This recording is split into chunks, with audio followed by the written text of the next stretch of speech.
Boom. Now they can hear you. Uh-oh. That's good.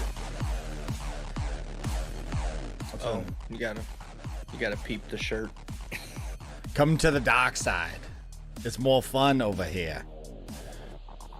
Alright. That can go away. I'm gonna bring up all the things. Alright. Then I can bring up the notes.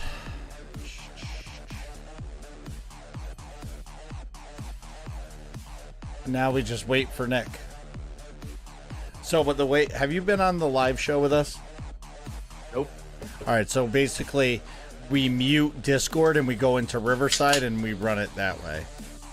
Okay. Works for me. I'm just happy to be involved. And I'm not sure. What I'm not sure of is how.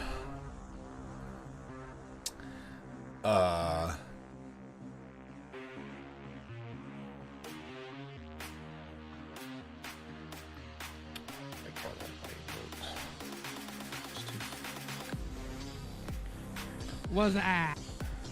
God, that's better. Shit. How are y'all doing? Lord have mercy, you're alive? Shit. We sent a search party out, didn't hear back. Well, just for the record, I think he's. I think Nick might be around more than Atrax Damn. currently. Hey, But don't worry. But don't worry. Don't worry. Nick is still gonna fall off the wagon soon enough. I'm glad you have such faith in me. Oh. I have plenty of faith. See, it's a cycle. The cycle is... Turn down the music a little. The cycle is you're around, then you get involved in things and you kind of disappear and like, I don't want to say disappear, but like float away for a little while and then you come back. And then you float away and then you're back full force. You're eating again. Damn. Didn't eat dinner yet. What is that? This is a leftover cheeseburger with rice and barbecue sauce and hot sauce. Nice. It's a bachelor bowl. I like it. Everybody, we are live on Kick, YouTube, and Twitch. Oh, nice. You want to switch to the Riverside audio then? Yeah, as soon as you put it in there. All right. Come on, Nick, get it together. Yeah, no shit.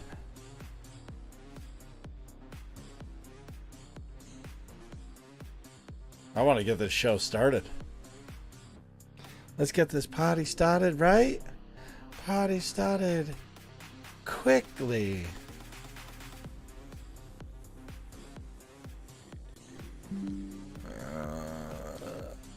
Try with mic only. I am using headphones. Joining studio. So it says it's on. Mute Discord. I just want to. Mute Discord. Blah, blah, blah. Can you hear me? Can you hear me? You can? Can you talk so I can get you? Well, yeah, I've been talking, but I've got to mute the Discord. So. So mute the Discord so I can test you on stream. Oh, how now, Brown Cow? What the fuck? Oh, hold on. I can fix it. Music's going away. Can you guys hear me on this side? All right. Hold on. Can you guys hear me? I hear you. Can you hear me? Yes.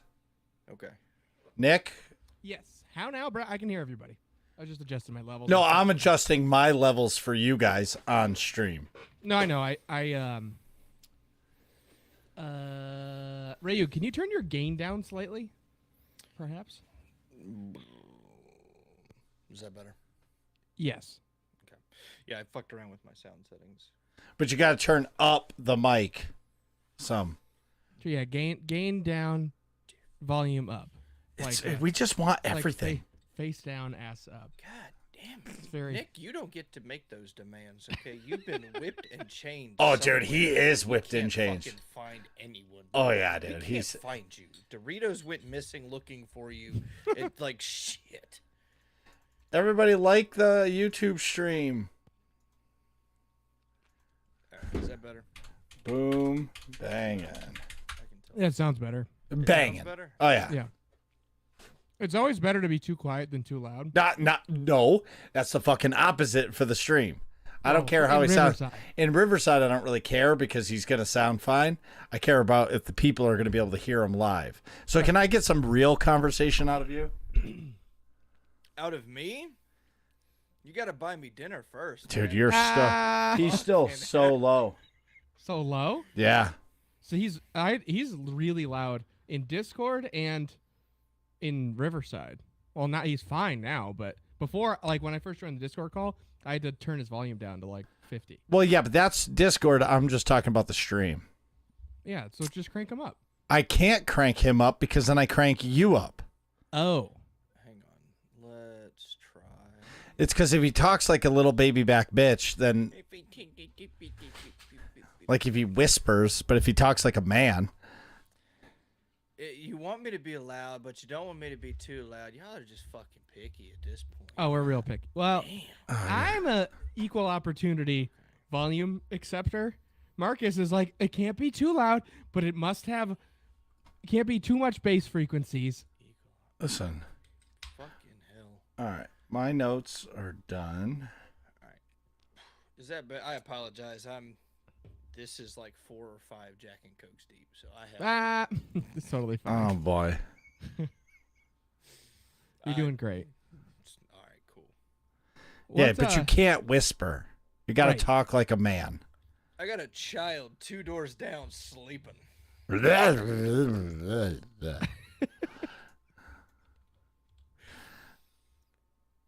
Episode 233. Okay, is that better? Yeah. I can hear it fine, but I know don't you can how- hear me. I'm talking about the picky bitch up top. Your volume bar on Riverside moved up more, so It is what it is. Stream will just complain that Rayu is quiet. It's fine. I apologize to the stream and the chat.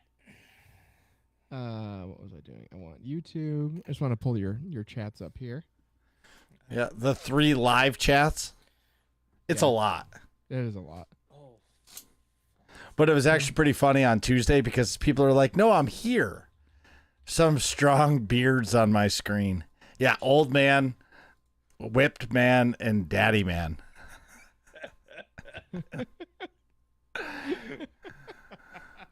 what's Oh up, yeah, we all got Spaz? beards. It's good Let's to go. see you, man. All right, I gotta pull up all the different chats here. Twitch. Can't Why complain. is- It's been a while why since I the hung out with you, man. Why is Twitch not dark theme 24/7? Like I can't answer that. I think you need to. Do you stay signed into Twitch? Yeah. Yeah, Nick hasn't gone into Twitch in like a year. I was literally on Twitch last night. Stask, what is up, Stask? Or last week, not last night. Yeah, last night. Yeah. Yeah, you're lucky to see Nick on in Discord and in Discord and Twitch or Kick at minimum of a half a time a week. Oh, come on. Hey, Stask, the Blackhawks suck. Blackhawks. Yeah, he's a Blackhawks fan Why? because he's fucking There dumb. are so many better options.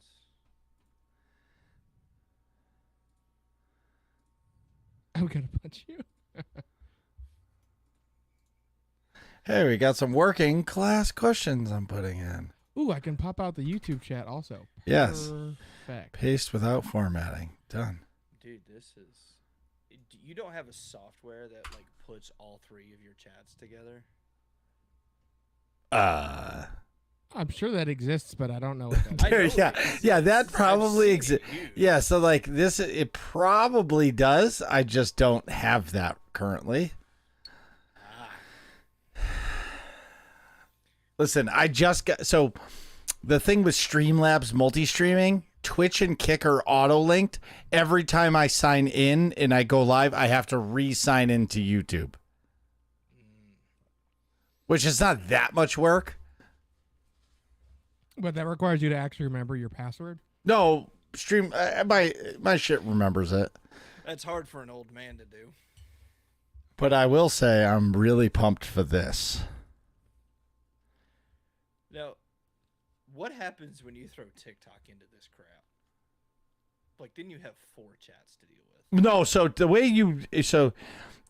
you not worry about TikTok is everybody I know that streams on TikTok, like multi-streams, they don't pay attention to the TikTok. Like somewhere on the screen it says go to Kick. Chat is done on another platform. You know what I mean? You just completely ignore TikTok. Gotcha. Oh, but you guys want to see something beautiful? This reminds me so much of my old paintball gun. Oh, your controller? Look at that. That is nice. Oh, I will say it's pretty lame you didn't get the Elite controller with the things on the back, though. Like, If okay. you're going to go custom, like go real custom. No, so hear me out. This is gonna be a hot topic. Okay. Do you want to save it for the show? Yeah. Might as well. I'm assuming you're going to talk about that controller on the show. Well, I'll put it in my notes. Yeah. Marcus.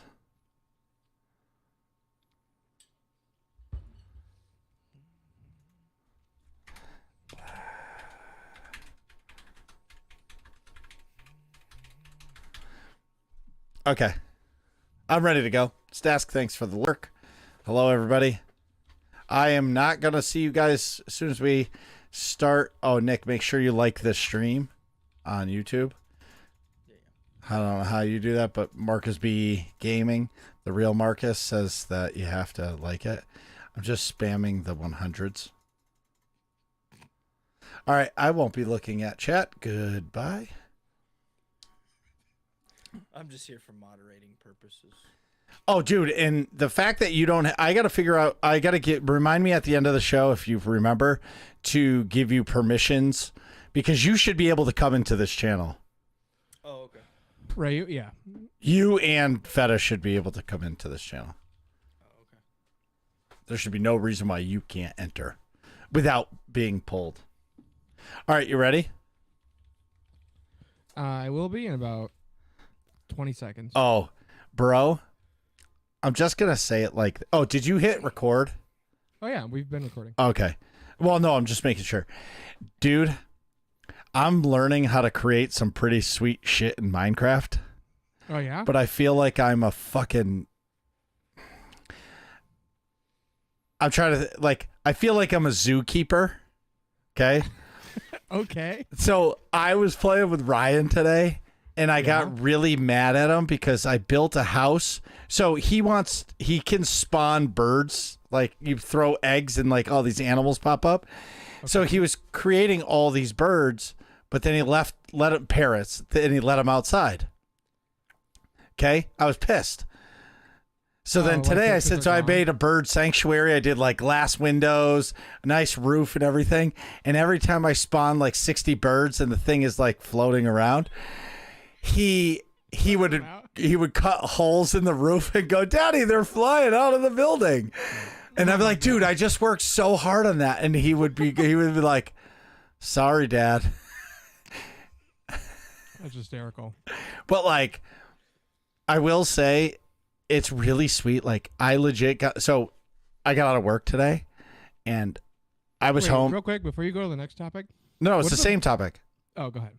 So I got home from work, let's say 3:45, and I was home with Ryan from 3:48 until 5:20, 2-player Minecraft. Wow, that's amazing. Dude, do you know how good this feels? Like, and there's nothing nobody says to me. Like, I'm straight gaming. Like, yeah, it's Minecraft and like I'm finding cool shit. But like, I'm gaming with my kid and he fucking loves it. Yeah. And I'm at my computer. And just for the record, while I was playing, I edited 2 videos. Moving on. Let's go. What was the next Hell up? yeah. I was going to say, wait, so when the birds fly away, like, do they make sounds or anything? I don't think so. Like, ah, or like, well, all right. So just all seriousness, I don't hear the game because I'm talking to Ryan from the other room, so I don't even have my headphones on. So like, I have no idea what sounds they're making. Like I can hear random sounds from his room, but so the code. So I just tell Alexa to play Minecraft music, and I tell her to turn it up to like 80%. So that's what I listen to. But dude, the fact that I'm gaming with my kid is fantastic. hell yeah. I'm looking forward to that. That's going to be a good time. Listen, bro, it took me a long time, but now that we're gaming together, I'm on cloud 9. What's up, A-Trizzle? Strong beards. What's up, A-Trax? I can't wait for next week's guest to come on the show, A-Trax. Dude, wasn't he one of our first guests too? Like, what episode was he? Was he? Again? No, he wasn't. He was deep in his first time on the show. Okay. Deep. One of our first guests, I think. Do you remember Dent? Yes. I should reach out to him and say, "Hey, are you alive? Do you still play video games?" Show, right? No, he just plays a lot of video games. Yeah, he was an AIE guy, I think. Yeah, and he plays a lot of played a lot of Star Wars. All right, you ready to go? Once you're done being distracted by your phone. Oh, I posted that video on YouTube. It's got like 14 or 18 views of Nick being distracted by his phone. Oh my god, that clip. I saw that one. You posted that on the YouTube? God damn it. Yeah. I was thrown off for a second when I saw it. I was like, what am I watching? Why is Nick just on his phone? I was streaming and yeah. Remember those good old days when Nick used to stream? Oh, I come on. don't. It's been so long. My memory's forgotten. It's kind of true. It's like there's yeah. there's clips of the past. I can't believe how long ago some of those were. Like, some of them are from my apartment in Ludlow, Right. which was like, I don't know, 2021, 22, like years and years ago. Time flies when you're having fun. Okay, before we start, I have Yo, Hey, what's up, TK. ladies? What's up? on the TK Kick 427. chat, I saw the TK427. Is that who I think it is? Oh yeah, it Of is. course it is. It's all that. Yeah, this is how she oversees him on being like making sure he's not doing anything. She's keeping in imperial notes right now. Like, it's like points. Yep. Like, yeah. Okay. Slouchy So posture, if he, -1. yep, and if he doesn't reach 100 points by the end of the show, he has to sleep in imperial prison for a couple days, which is the closet he just remodeled. Touched beard -1. Yeah. Oh, distracted by phone -3. Yep. Unless it's her, then it's +3. I don't know. No, because she's doing it on purpose. Right. She's trying She's to sending distract a you. text saying like, "Stop looking at your phone, Yeah. Fuck. idiot." Yeah. I'm just kidding. But What are you kidding about? she wouldn't text me that necessarily. And right back to the phone. Just it's an instinct at this. Well, I Yeah, he's thought- like, I gotta saw check. that I had gotta her- check and make sure she's not mad at me now. Rebel scum. Rebel You- scum. You rebel scum. Hey, TK427, you should subscribe to us on YouTube. We are Yeah. live on the YouTube, the Twitch, and Kick. Anyway, all right, you ready to go? Yes. Okay. It's February 1st. Why don't you have a page break here? There we go. That's better. Are you ready? Yep. Hey, I'm Marcus. I'm not Atrax. And I'm Nick. We are working class nerds. Cue the intro. That's right. We are Working Class Nerds, the podcast that gives you no information about your favorite information. Today is Thursday, February 1st, 2024, and you can find this tutu. Oh my God. Are you kidding? Wow. Nope. You had one job. I don't know why I was thinking 223. It's 233. 233.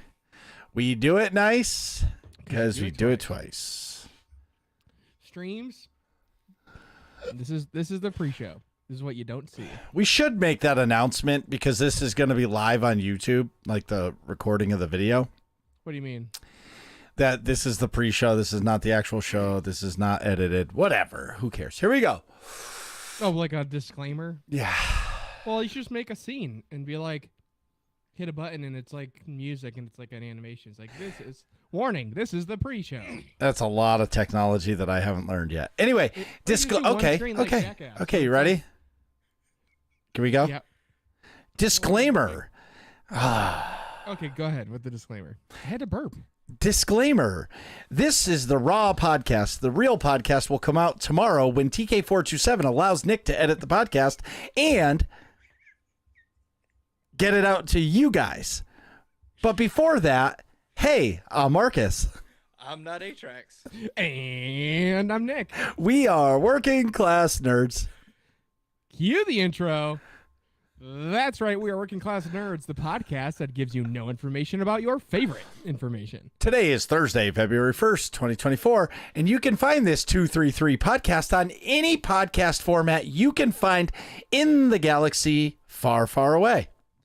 You can also find every single Working Class Nerds episode on YouTube. Just search for Working Class Nerds Podcast or go to youtube.com/@workingclassnerds. Click on playlist, click on Working Class Nerds, and boom! Every episode, past and present, right at your fingertips. You can watch me completely fail at video games Tuesdays, Saturdays, and Sundays at kick.com/MarcusB814, twitch.tv/MarcusB814, and youtube.com/@workingclassnerds. You can check out Atrax over on Friday nights at 9:30 on the Best Coast time zone. That's East Coast. That is at twitch.tv/A_Atrax. And you can check out Doritos, his new creative writing project, all about the search for the deafening silence in the Nerds Community Discord. You can grab the link for our Discord in the show notes below. And just for the record, the deafening silence is Nick being locked in Imperial Command. But we're all on social media. I am at MarcusB814. He's at Atrax_A. And I'm at Nick Vern. That's NACK Vern in this week's episode. Excuse me. We are discussing our most memorable moments in gaming. Joining us in this conversation is the warlock of Wayfinder himself and mega Nerds community member. It's Rayu. Just for the record, he's the overseer of the Nerds community. Oh, excuse me. Yes. I I just know wanted it's to been a say- while since you coming out of your Imperial prison, so you might have missed that announcement. I just wanted to say mega again. That's all. I miss saying mega. Like, I get it, but it was just a fun segment, you know? But anywho, Rayu, what have you been up to? How are things? Thanks for coming back on the show. Absolutely. Thank you guys for having me back. Things have been going great. Um, my daughter is 1 year old.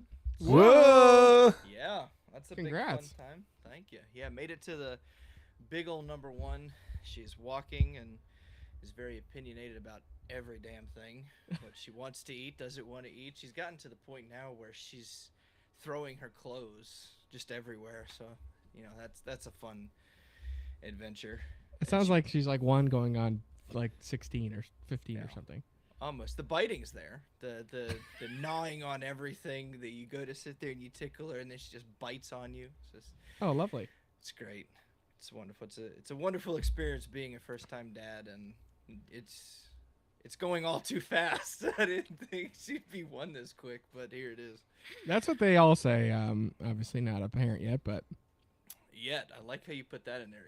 TK427, remember that if that discussion ever comes up again in the future. that's what they all say is that it goes super fast. But it has certainly been a wonderful time, and spending time with my parents and seeing them act as grandparents and all the wonderful moments that have happened. But other than that, life is doing pretty well. Just continuing to work, talking with you guys outside of the podcast, the community, regular old life. Gaming wise, been kind of dabbling everywhere, man. New World had their expansion that they released, so did a bunch of that.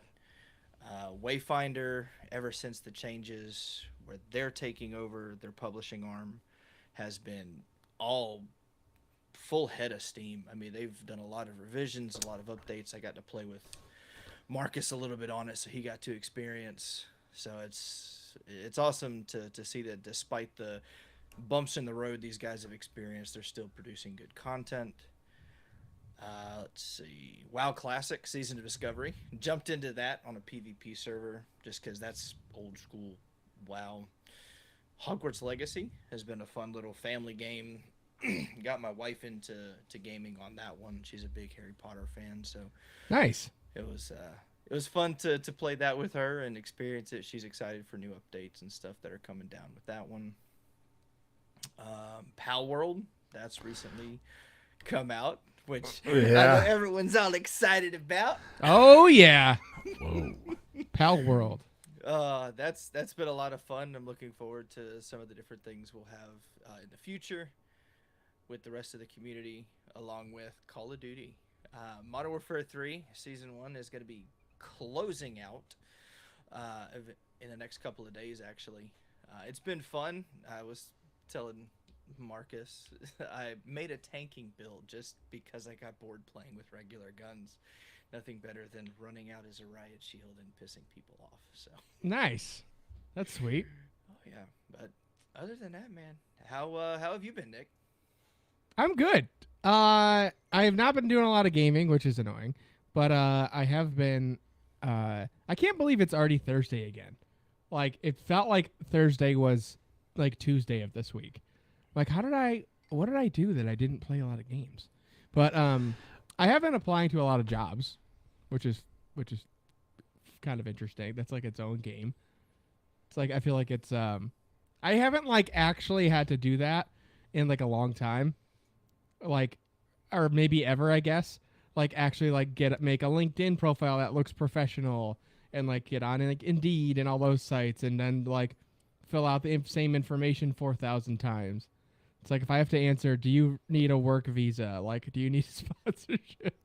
Like, are you a citizen? Like, are you legally allowed to work in the U.S.? Like, God damn it. Yes. No, yes, no, yes, no, no. Will you get a microchip implanted into your brain so we can track you at all times? Yes. Just click yes.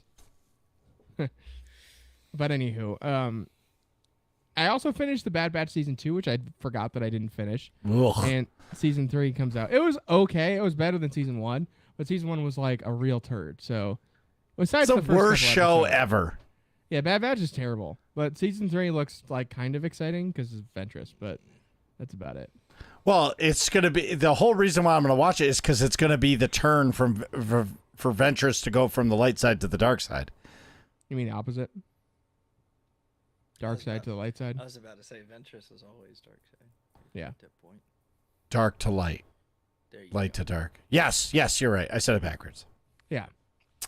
Well, Uh, you can see she has the yellow lightsaber, so she like purged Yeah. her her red kyber crystal. yeah. Yeah. Or whatever you call it. Yeah. Also have a lot of schoolwork, and I am bad at writing papers. It takes me forever. I'm not good at starting them. Once I start them, it's okay, but it takes me forever. Hey, I have 4 words for you. Chat GPT. You can't use ChatGPT.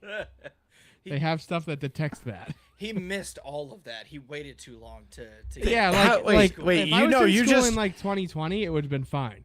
But they caught up. Like it's already No, but like you use it and just change a shit ton of the words.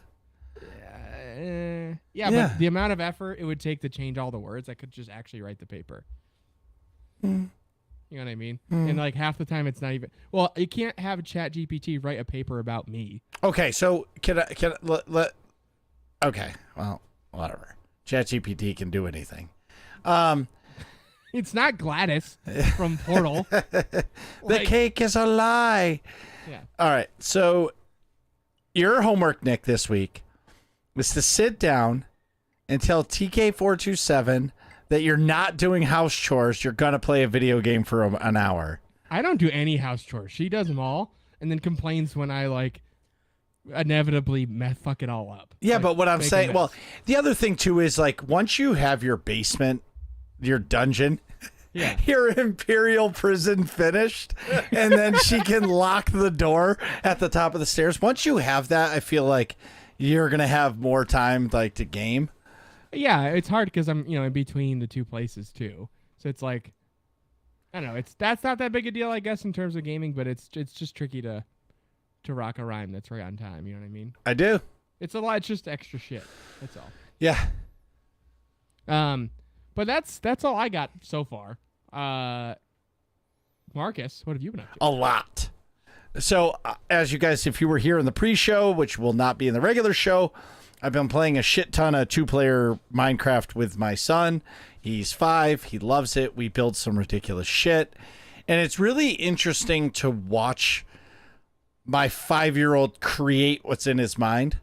And like, Okay. I try to tell people like, my nephew would really thrive from Minecraft, and I've been telling his parents, you need to buy him this game. Like, it's really good. And like the creativity that comes out of my son when he's playing it is just like I can sit there and watch him, and he's figured out how to build things, how to find things.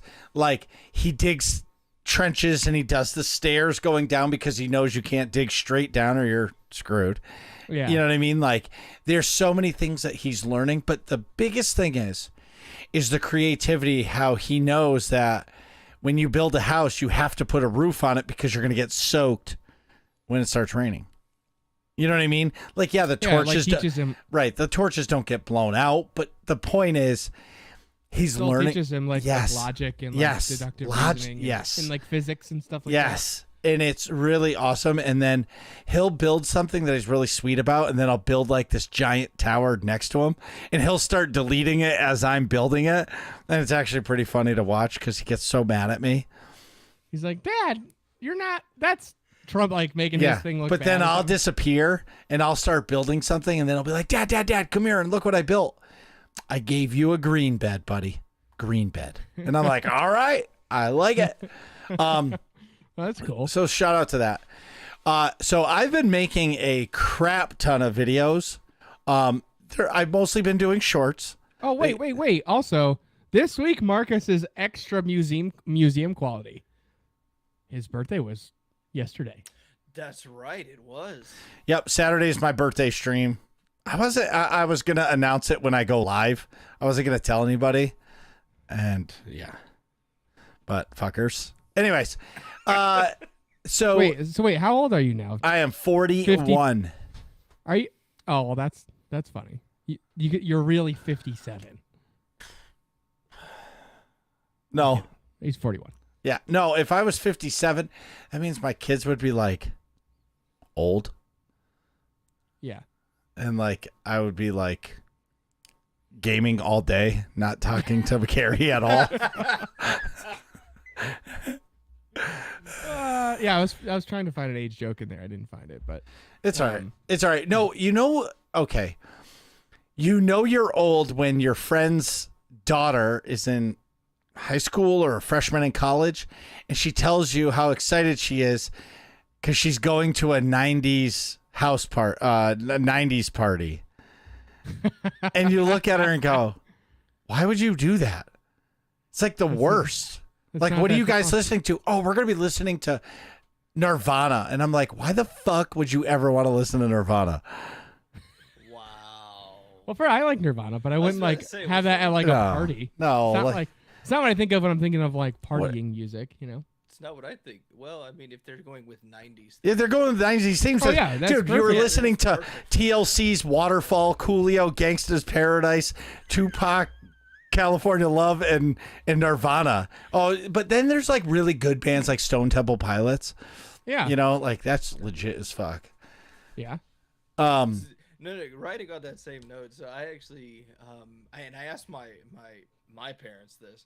I said, at what point does your music become classic rock, or like the oldies? Because it's Yeah. getting to that point where it's like the stuff that I can answer I this. grew up with is trending in that direction. So- Don't worry. Classic rock is labeled 25 years old. Okay. Oldies happen after 30. Okay, you want to hear Is how that tight of a window? Yeah, That's well, weird. maybe it's 35 years. Maybe it's okay. yeah. So, but hear me out. This is how fucking terrible my life is. So, like, I love like 60s, 70s, and 80s like rock, right? Okay. It's like my childhood, right? Okay. So there's this oldies station that plays all the music that I like. And so after the Christmas music is over, because as Nick knows, from Thanksgiving till New Year's, it's Christmas music only. Like, I don't listen to anything else. And Yeah. I went to turn on my radio station when I got my work truck after Christmas, and it was gangster rap. The radio station sold its oldies rights to gangster rap. The oldies station gone. Wow. So I was like, oh, check the AM station. Gangster rap. I'm like, I'm devastated. I haven't listened to the radio, and I tried to listen to like one of the channels that was like smooth jazz, but I'm not a smooth jazz guy. I'm not a jazz flute guy. why are you listening to radio at all? Is my question. Well, when I'm in the work, It's 2024, man. yeah, but wait. Sometimes, like, I'll just put on the radio in the work van, like driving when I don't feel like putting in an earbud. wait, the work van doesn't have Bluetooth? No, it's no, An aux cord. It doesn't have an aux port? no. Well, I don't It have has an aux port. Yeah, but I It don't has have an aux Cassette port. tape. You remember how you used to use like cassette tapes Ooh, to use dude, to your so- phones? Yeah. So my yes. my brother-in-law just turned 40, and his buddy got him a T-shirt, and it had a floppy disk, a VHS tape, and a cassette, and underneath it says "Never Forget." And I was like, I want that shirt. Like, that's a legit fucking shirt. That's a great shirt. Yeah. Anyways, so I've been making videos, just shorts. I have not made any longer form videos. I'm learning the software. Are you guys there? Yeah. You're really choppy though. Uh-oh. Yeah, that's what I was gonna say. I was like, is You guys are frozen on my end. Can you hear it? I Yeah. can hear everybody fine. Yeah, you're pretty much frozen. I don't know what's going on with Discord. Stream, what do we look like? No, it's No, it's Discord. Something's happening with Discord. yeah, it's definitely not my internet. No, because Well, no, you're on a speed test. I don't think it's mine. No, it wouldn't be yours. Cause I can move. Hold My on. internet's blazing. Yeah, I'm moving. You guys are frozen. Well, yeah, me too. and I'm moving and y'all are frozen, so it's got to be Discord. Oh, you guys are moving. It's catching up. Oh yeah. We're doing the fast forward. Oh yeah. Oh, we're back. All right. Anyways, what was I saying? Oh, so videos. So making videos is a lot harder than I ever thought. Yeah. I really thought I was going to just pop it in, make videos, and it was going to be fucking simple. It's not. But either way, So in the last month, we've gained 20 something subscribers. I had one video have 8,000 views, which is really huge. A lot of views are over 1,000 to 5,000. You have your smaller ones, which that's okay. It's not, as Asmund Gold says, it's not about quality, it's about quantity. The videos that you think are going to be huge aren't, and the ones that you think are going to suck are going to be the ones that blow up. So like, just keep making content. Yep. Elden Ring, I'm still playing the shit out of it and loving every minute of it. I'm at a point now where the difficulty is starting to ramp up a little. Like I'm out of the entrance area and kind of like the second area where now like I need to like start leveling up my weapon because I'm starting to notice that I'm not doing as much damage. So I'm going back on the grind.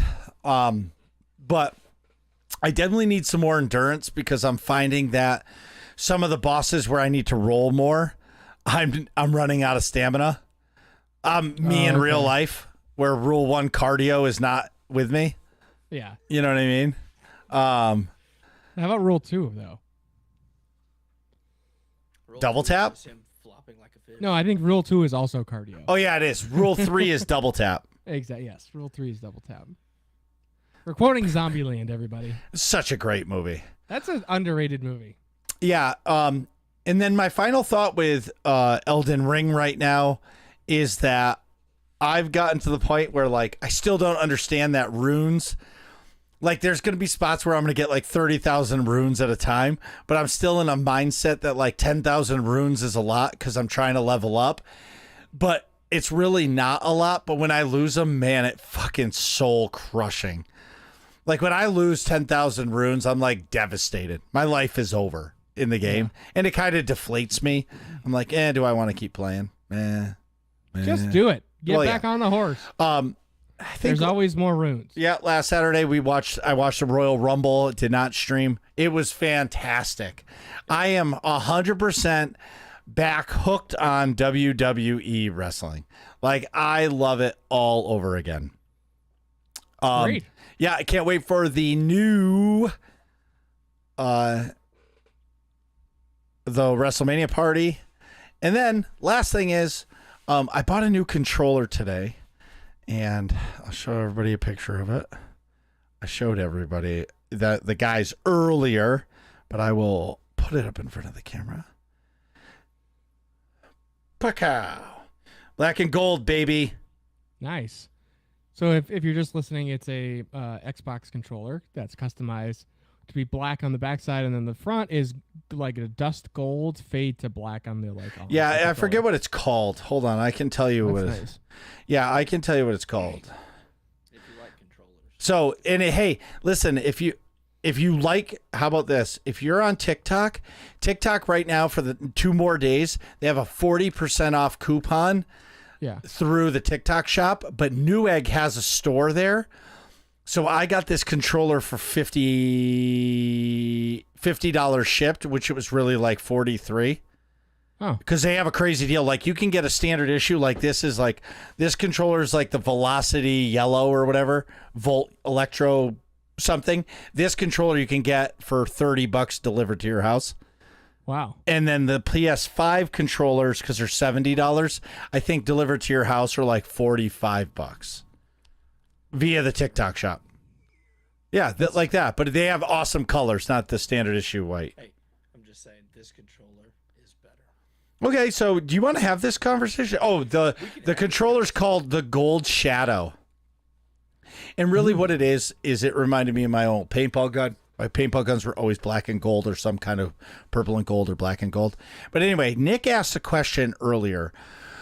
Why I didn't buy the Xbox Series Elite controller or one with like the paddles on the bottom? And I have a Razer Wolverine that has all the paddles. You know what I'm talking about? Yep. And I like the standard issue controller better.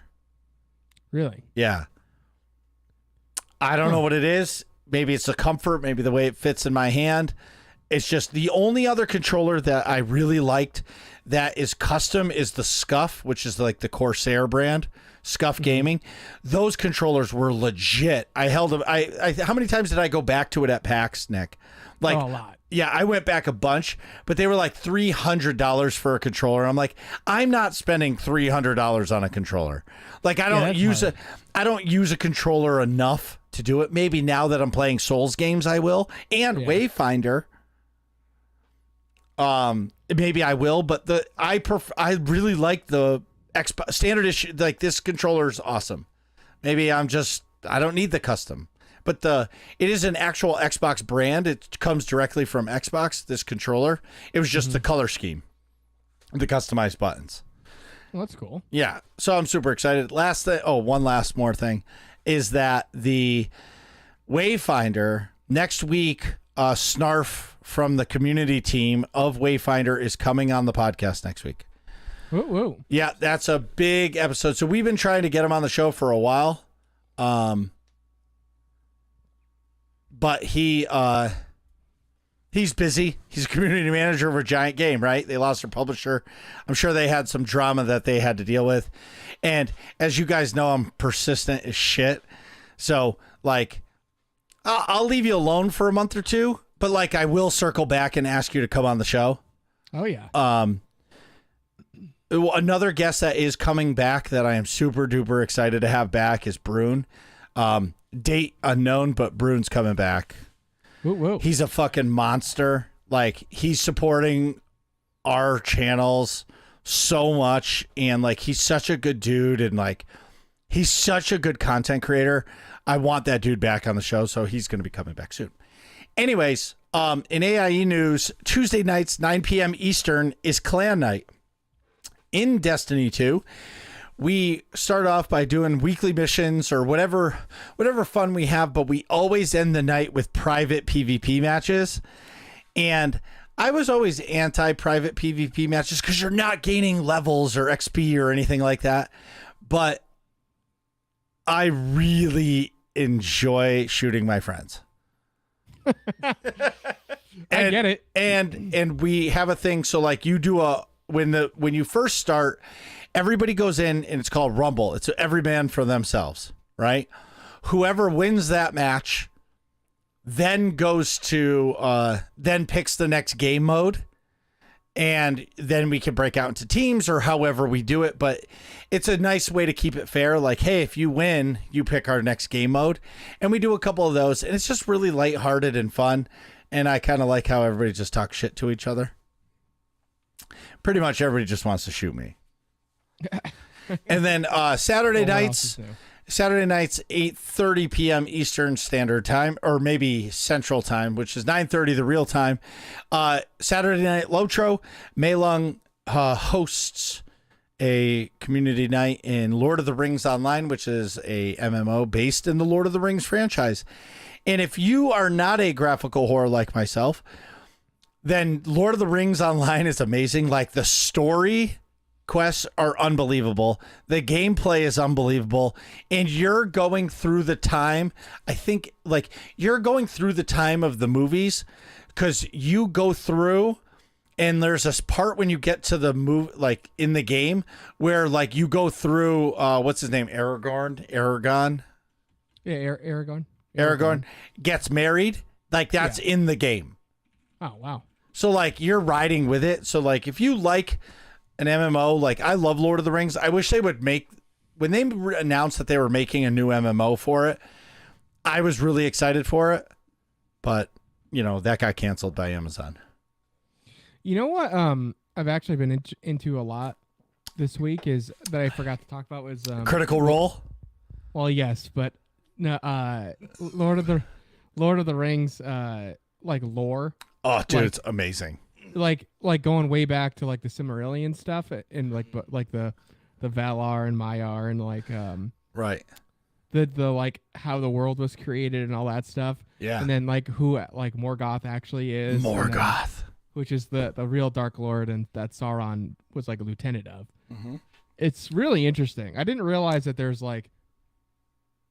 I mean, I knew there was a ton of stuff, but I never got into it. And I actually bought a copy of the Silmarillion to read to like spark me like getting into reading books. Yeah. So I was with TK427. We dropped by a Barnes and Noble just to like poke around, like look at games and stuff. And I saw the Silmarillion. I was like, oh, you know what? I bet you like the lore of that could suck me in, but it's kind of a tough read because it's written like a history book. Yes. You know. Yes. It's like the content is interesting, but the presentation of it in that book is rough. Yeah. Like I've been grabbing onto it way better like through YouTube videos. But Nick, if you want to read a really good book, it's called Survivor's Quest. It's a Star Wars Legends book. It's a story of Mara Jade and Luke going to visit where the outbound flight was and where the first time that Thrawn was introduced. This is after the trilogy, the Dark Force, the Heir to the Empire trilogy, but this is where they first encountered it's Thrawn. like a prequel almost. Yeah. Well, yes, it's a sequel to Outbound Flight because they go there. But in Outbound Flight, remember how when Thrawn says he fought with Anakin? Yes, that's in the That's in the Outbound Flight book. Oh, see, there's a different book in the new trilogy that he does with Anakin. Oh no, that's the second time.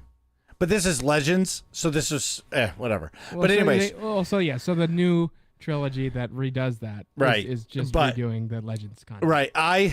Well, as you know, I've been reading books like crazy. Like I'm going through the Hunger Games right now just because I really wanted to. Yeah. Like the Hunger Games are amazing.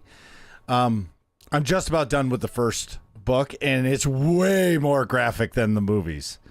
Like, oh yeah, way more graphic, and it's legit. Yeah, of course. But the books are pretty intense. But Nick, if you're starting to read, dude, Survivor's Quest sucked me in because it's Luke and Mara. You know what I mean? And like it like kind of like picks up where Heir to the Empire kind of left off, and you're like, oh yeah. Well, see, for me, I have not started reading. I bought the Silmarillion to like get sucked in, and I did not. Well, I actually have. I think I opened the first few pages like twice, but. So you were at Barnes and Noble and felt like you had to buy a book, even though you knew you weren't going to read it. Well, no, I bought it. I did. I fell for the classic Marcus trap that you did too, where like I bought the book in a similar motivation to you buying the fucking strategy guide. Oh, for a game sure. that you're never gonna play. Yep. It's like, oh, I'm gonna buy this because I'm gonna look at it and I'm gonna make myself read it, and then I just didn't. So. Yeah. I find myself, so the Hunger Games is the first sets of books that I've ever read that's not Star Wars. Oh, wow. Like I've read like The Art of War and stuff like that, but The Art of War from, really? Yeah.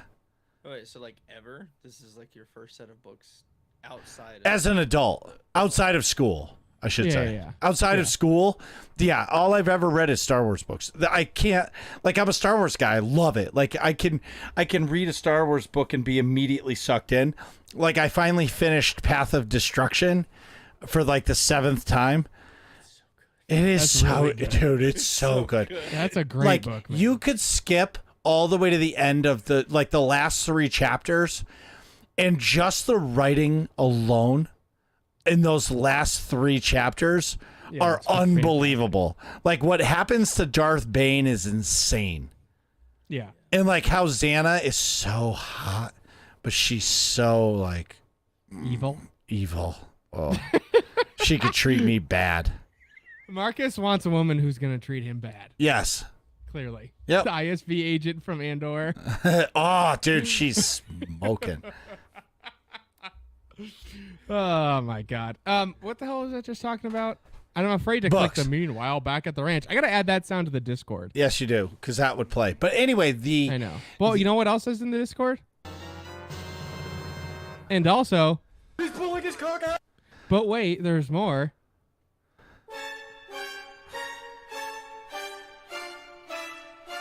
And Ryu's favorite.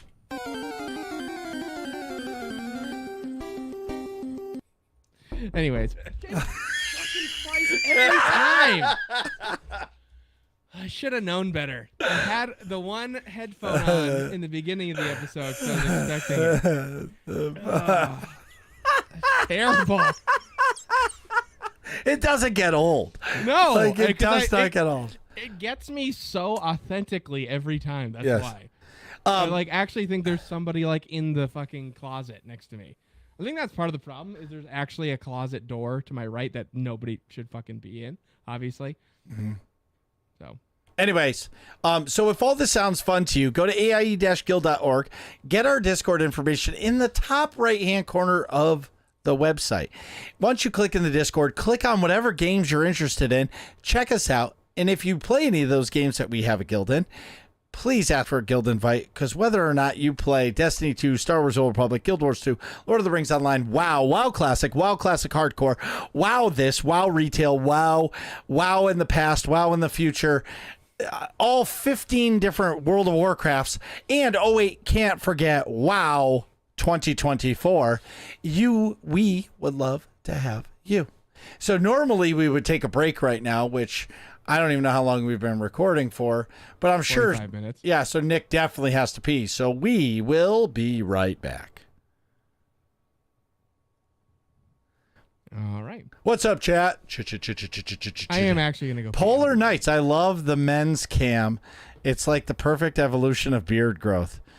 Best cam setup ever. Hello, Polar Knights. I don't know who Polar Knights is, I don't either. but either way, bro, What up? what's up? W Elden Ring. That's right. Marcus B Gaming. What's up? We are live on Twitch, YouTube, and Kick. It's a lot. I mean, thank God the chat's thank God I'm not like this big creator. Doing all of this with I couldn't do it all. I would just tell everybody I'll be on the Kick stream, Kick chat. oh my god. Like I would have all the auto messages. Just go to if you want to chat and have me see it. Go to Kick. Yeah. Go to Kick. Go to Kick. Hey, side note and sidebar before we get in. Did you hear about the Kick incentive program, I saw it. bro? I didn't read it. Now, granted, like it's kind of like the Partner Plus program. Like they're not like they didn't extend it to like affiliates yet. So the criteria is pretty big. You need to have a minimum of 100 concurrent viewers, like to be eligible. You know what I mean? Over the course of the last 30 days. So it's like partnered, like they call it verified, but it's plus. But here's the thing. Then they offer you money. So they're going to pay you per hour to stream on Kick. So like, let's say you have 25 viewers. They're going to pay you $25 an hour to stream. Yeah. Now, if you're a content creator and you get verified on it, right, or get partnered, and you go to that, like that could become your full-time job. Yeah. You know what I mean? Because you're still getting your subs, you're still doing all those things, but you're getting paid $25 an hour to stream on Kick. Right. Like that is probably the best thing that has ever come out for the streamers ever. And it's basically Kick saying, hey, we're supporting you. Here you go. Yeah, I'm looking at You got to speak up. You're Oh, too far from your sorry. mic. Yeah, I was laying down. No, I'm looking at the metrics for it now. Yeah. So it's like 100 concurrent, 50 hours streamed in 30 days. Yep. 15 different stream days, 25 direct subs. I like how they specify that. It's not just 25 subs. It can't be gifted, which is nice that they're clear with that. The chatters, VODs, followers, all of that crap, which is nice. I do like it. But the one thing is that your channel must be verified on Kick before you can apply. So you do have to be partner. Yeah, you have to be partner. It's basically that's their way of starting out the program to see how it goes. Right. So I stream 3 nights a week, 3 times 4 is 12 days, right? Yeah, so you need to add an additional 3 days. No. So no. Oh, I would. If 3 times 4. Oh, right. I was just doing the hours. So right now, if I did it 12 days, it would be 4 hours, 4.16 hours per stream. Like I could do that, but they're saying that you need 15 days. Well, that's to be accepted into the program. I bet you don't have to do that many days to hold that. True. Yeah, I don't see anything about retention for it, which. Oh, before we even get to that, we got to get to that Kick partner. Oh, I don't even know what the hell those are. But Kick Partner is basically 75 viewers or 75 followers, just like Twitch. just like Twitch. Gotcha. Whew.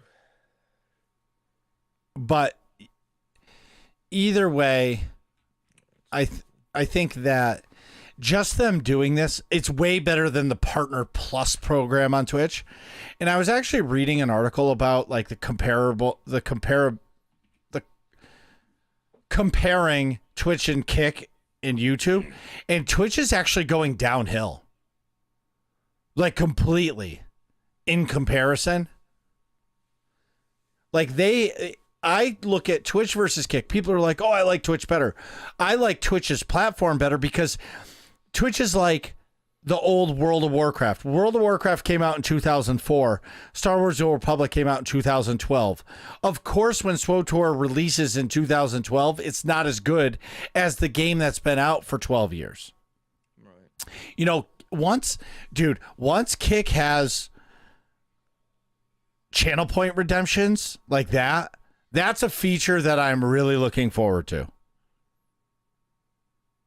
You know? Yeah.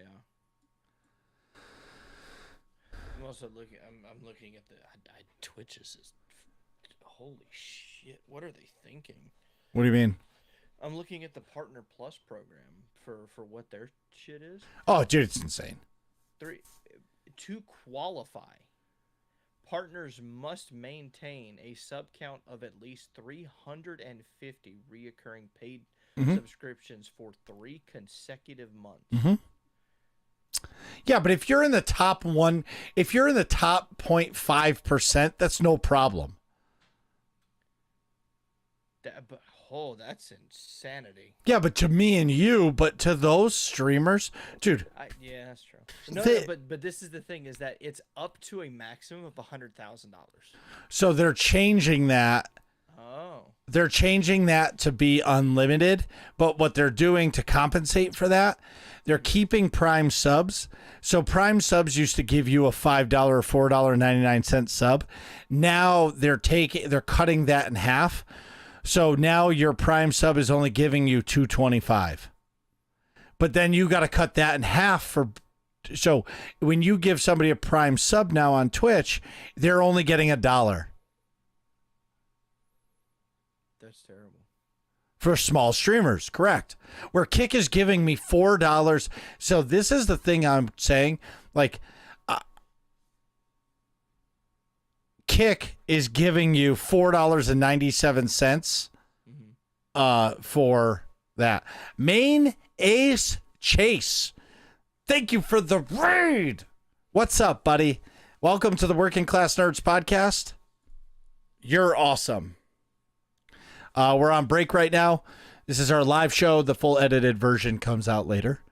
And I like that. Main Ace Chase. Nick is peeing and he is eating food right now.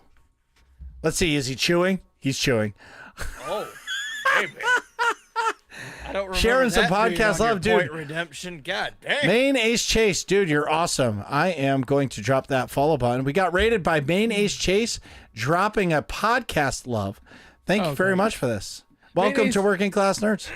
I would not have flashed the camera had I known. Yeah, but that makes it authentic, Nick. That's true. You know what else I realized in doing that? How like obnoxiously pale I am. Like I was about this to say, purple you lighting get some fucking sun on you. this purple lighting's doing no favors. Yeah. Main Ace, one of a kind experiences for sure. Hey, do me a favor if you can, and I'm not self-promoting here at all. Can you type in exclamation point Discord and join our Discord? Because I would love to have you on the podcast. I would love to know what you talk about in your podcast, the name of your podcast, all of that stuff. So please, and please drop the link. Can somebody shout out Main? Yes. Main Ace Chase. We would love to get him or her on the show. Or them. It could be a podcast of 5. We want them all. Come on down. Thanks, Rayu. Everybody go give Main Ace Chase a follow. I did. Yo, Ecliptus, Intelligent Aces podcast, right? I like that. Ooh, is that the name of the podcast? Intelligent Aces. Ecliptus, thanks for the follow. Welcome to the Nerds community. You are awesome. You guys ready? Group high five. Ready? High five. Bam! I love that. That are is awesome. boom. Mayday's Chase. Thanks for the follow. You're awesome as well. High five. Ellipticus, what's up? Hey, high five. High I'm five. sorry. Bam! They're not as intense as me with the high fives. Nope, sorry. I They're- totally got distracted. you by guys this can guy. tell them to suck less. It's okay. Yeah, that's our podcast. Ecliptus is your podcast host. Ecliptus. Actually, I should point Discord. Intelligent Aces. All Yes. Yeah, we're gonna look that shite up. right. Doing it right now. Join the Discord so we can find you. The high five is great, dude. You can have another one if you want it. Ready? Bam. Join the Discord. I will get in a group DM with myself, Nick. Nick is top right hand corner, I think, for you guys. Yeah, waving. Atrax is our third host. He is in a Counter-Strike match right now. So Rayu is the overseer of the Nerds community. He is filling in. But thanks. Join the Discord. And we'll get you guys on this podcast. Oh, yeah. Because you know what's intriguing is we're inviting them on the podcast. We don't even know what their podcast is about, but that's what makes it so special. Well, the first video I pulled up from Main Ace, I Googled the Intelligent Aces podcast. Ooh, let's go, Jamie. It's a Godzilla -1 review and game trailer reactions is the title. Well, that's pretty sweet. Oh, all right, we're in Godzilla. Oh Dude, my God, that movie is it's legit. Godzilla. He's attacking Tokyo. that's like Remember one the of the old best. movies? No, I'm Yes. talking about the old movies. Yeah, but dude, I wish you had seen Godzilla -1. The scheduling didn't work out. I know it But didn't. dude, that movie was fucking fantastic. Like that's probably between that and Oppenheimer, which are completely different movies, but between that and Oppenheimer those were like my two favorite movies of the year. Oh, really? Like, yeah, like I'm 100%. You know what my favorite movie of the year was? Sing 2. You saw that in theaters? Of course I did. Pretty close to the right. same movie. Yo, Country Boy. Hey, we got a Country Boy up in here. Country Boy. Yeah, just like the country bumpkin that's at the bottom of our screen named Hey-o. Radio. I'm not alone. Yeah, Ray, what state are you living in again? North Carolina. That's what I North thought. Carolina. Come on, raise up. All right, can we come back? Yes. All right, this show's getting Out of control. yes. Out of control. Yeah. Wait a minute. Oh my God. Ellipticus, you don't understand. It's hard dealing with Yankees all the damn time. Born in Tennessee. I'm not alone, Ella. Listen, we are not. We are from New England. We're both from Massachusetts. Born in Tennessee. Go it's wicked. Volunteers. Hey, It's wicked cold. Arkansas. We're from Arkansas. Like, so I've been to. Shit. Give me a second. Oh my God, Fayetteville. A very good friend of mine, Albus, lives in Arkansas. He doesn't live in Fayetteville. I've been to. So this was probably the craziest. Boston, nice city. It is cool. Yeah. So I've been to the Arizona Razorbacks game before. I've never been in a stadium with 100,000 people screaming at the top of their lungs. You mean Arkansas Razorbacks? That's You what said, you said Arizona. Oh, Arizona. Oops. I was thinking the Diamondbacks. The Arizona Woo Pig Suey. Yeah. Yeah. Go Hogs, baby. So a buddy of mine moved there. He chased a girl across the country, fell in complete love, moved out there. His parents moved out there. He's still out there. He's got kids. And when back then, me and two of my other friends, we went there for a weekend and it was wild. But anyway, they weren't ready. Like, I was not ready for the Arkansas lifestyle, but they weren't ready for New England. You know what I'm saying? like it was just a wild time. But anyway, he got tickets to the Razorbacks game. And when we walked into the stadium and I looked around, I was like, holy shit, how many people are here? And dude, they're like, wait until the game starts. Dude, the game started. It was so loud. Like I've never heard, like I've been to concerts and that are loud, and I heard like the loudest concerts are Taylor Swift because you have like 4-year-old girls screaming at the top of their lungs. But like this was so loud. And this was the first time I ever saw high school football team jerseys being sold in Walmart. What? Really? Yeah, high school football. Wait, that's the first time you've ever seen that. Like that, 100,000 people in the stadium? 100,000 people is a lot. I think Gillette is like 80. Okay, something. 79. I guess 70, yeah. for us country folk, we take football very seriously, Yeah. unlike the Yankees. So like all levels of football, Pop Warner football, middle school, bloody high school, it don't damn matter. We gonna watch it. Yeah, You we. get out there with your mom and pop playing fucking flag football. Everyone's gonna be cheering. Yeah, no, that's not the way it is up here. I love how Eclipse- the accent just got cranked to 12. Yeah, New We England. talked about football. Yeah, New Video Eng- games accent level 3. Ecliptus, he says New England imports football players. We definitely do. Oh yeah, no, definitely, 100%. You're not a sports fan, but that's okay. They just said they were in Arkansas, and that's when You went on the tangent. yeah, I've been there, and that was the loudest shit ever. Yeah, I played. I was an offensive lineman in high school, and if I played anywhere in the south of that Mason-Dixon line, I definitely would have been like a tight end or a wide receiver. Like I'm not a big boy in terms of football players, but up here I fit in just fine. But All right, chat. I'm disappearing. They may type in chat, but I'm disappearing because I cannot focus on both. I Yeah. can't focus on both. I can't walk and chew gum at the same time. These guys have some. Oh, that's a giant monitor. I can't see exactly how long it is, but it's like one of those wraparound. It's at least 32 inches of the curved. It monitors. might be like a 49. It's like the full length of a desk, and also they have some sweet soundproof panels behind them, and a one-piece poster. These people look like they have the same interests as us. Anyways, we'll circle back to the podcast crossover. Well, But, if they join the Discord, I'll be direct messaging them. Mordecus redeemed. Take a sip of water. Damn it. This man does his research. Well, yeah, I got time. We're in the break right now of the show, so All it's two 32-inch curved monitors. Damn. Jeez. That's 64 inches of heaven. That's awesome. Wait, okay though, I wouldn't be able to deal with the line in the middle though. Like the middle's got to be one screen. Yeah, but you don't see it because when you're playing a game, it's on one side. You know what I mean? Like, Yeah, okay. you know what I mean? You're not stretching it out. Yeah, I get it. Sometimes it's nice to. The coolest thing I've ever used is at PAX, I think 2018. I played Battlefield 4 or Battlefield 5 on 9 monitors. Like, you sat in a chair and it was like full immersion. It was the craziest shit ever. And I thought the lines were going to like bother me. You can't even notice them because it's just straight mayhem. You feel like you're dodging bullets for real.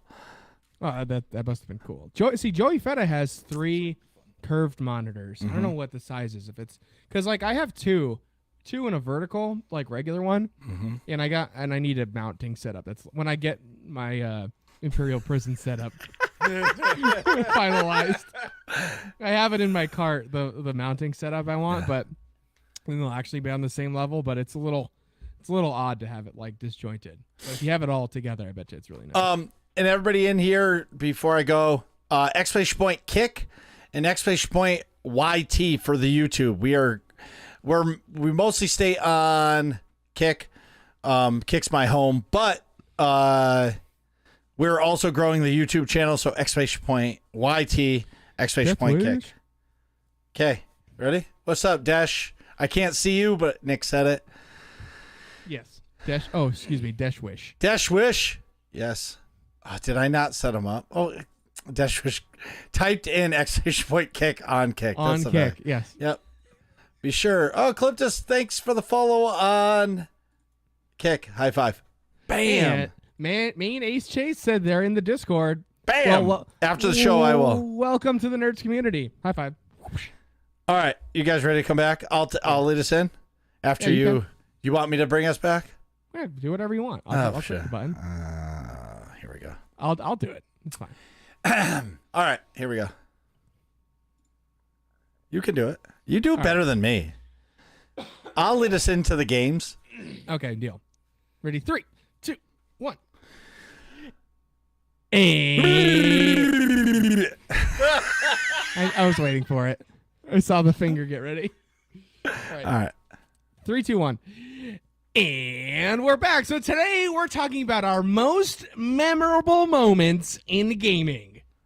You know, I was thinking about a topic this week, and I thought about, like, I legit, like, sat and closed my eyes, and I was just remembering some of the good times. Like, I killed a boss in Elden Ring this week, and it felt, you know, when you try so hard for so long to kill something, and you remember, like, all the frustrating games that you played, or Yes. or the games that, like, when you beat, you were so happy. Or even for me, the one that sticks my head in is when you beat a game and you realize it's over. Like, Okay. it's the game you love that you've just put blood, sweat, and tears in for so long. It is now over. You know what I'm saying? Yeah. Yeah. Like, So, it's like, oh, there's nothing else to do. And it's like, right. what do you do now? Let me give you an example. So, back in the Xbox 360 days, there was a game that came out called Mass Effect. And I played the shit out of the original one, but it was good. The story was really good. It was the first iteration, but when they came out with Mass Effect 2, that was the best story game I ever played. Like, I don't know why. Maybe it was because of Miranda Lambert or whatever her name is. Miranda or Miranda Lambert. I think that might be an actress, but all right. Miranda. there's But a that was Miranda in Mass Effect, and there's a Miranda in Halo also. what was the Tali, right? Tali. Miranda Keys, yeah. Tali. Tali's the one with the mask. Oh, she was my girl. I would have. Never mind. Anyways, I wanted to know what was under that mask, but those pants, dude, the way they fit. Oh my Jesus. Yeah, it's bullshit that they like toned down the booties in the remastered version. Yeah.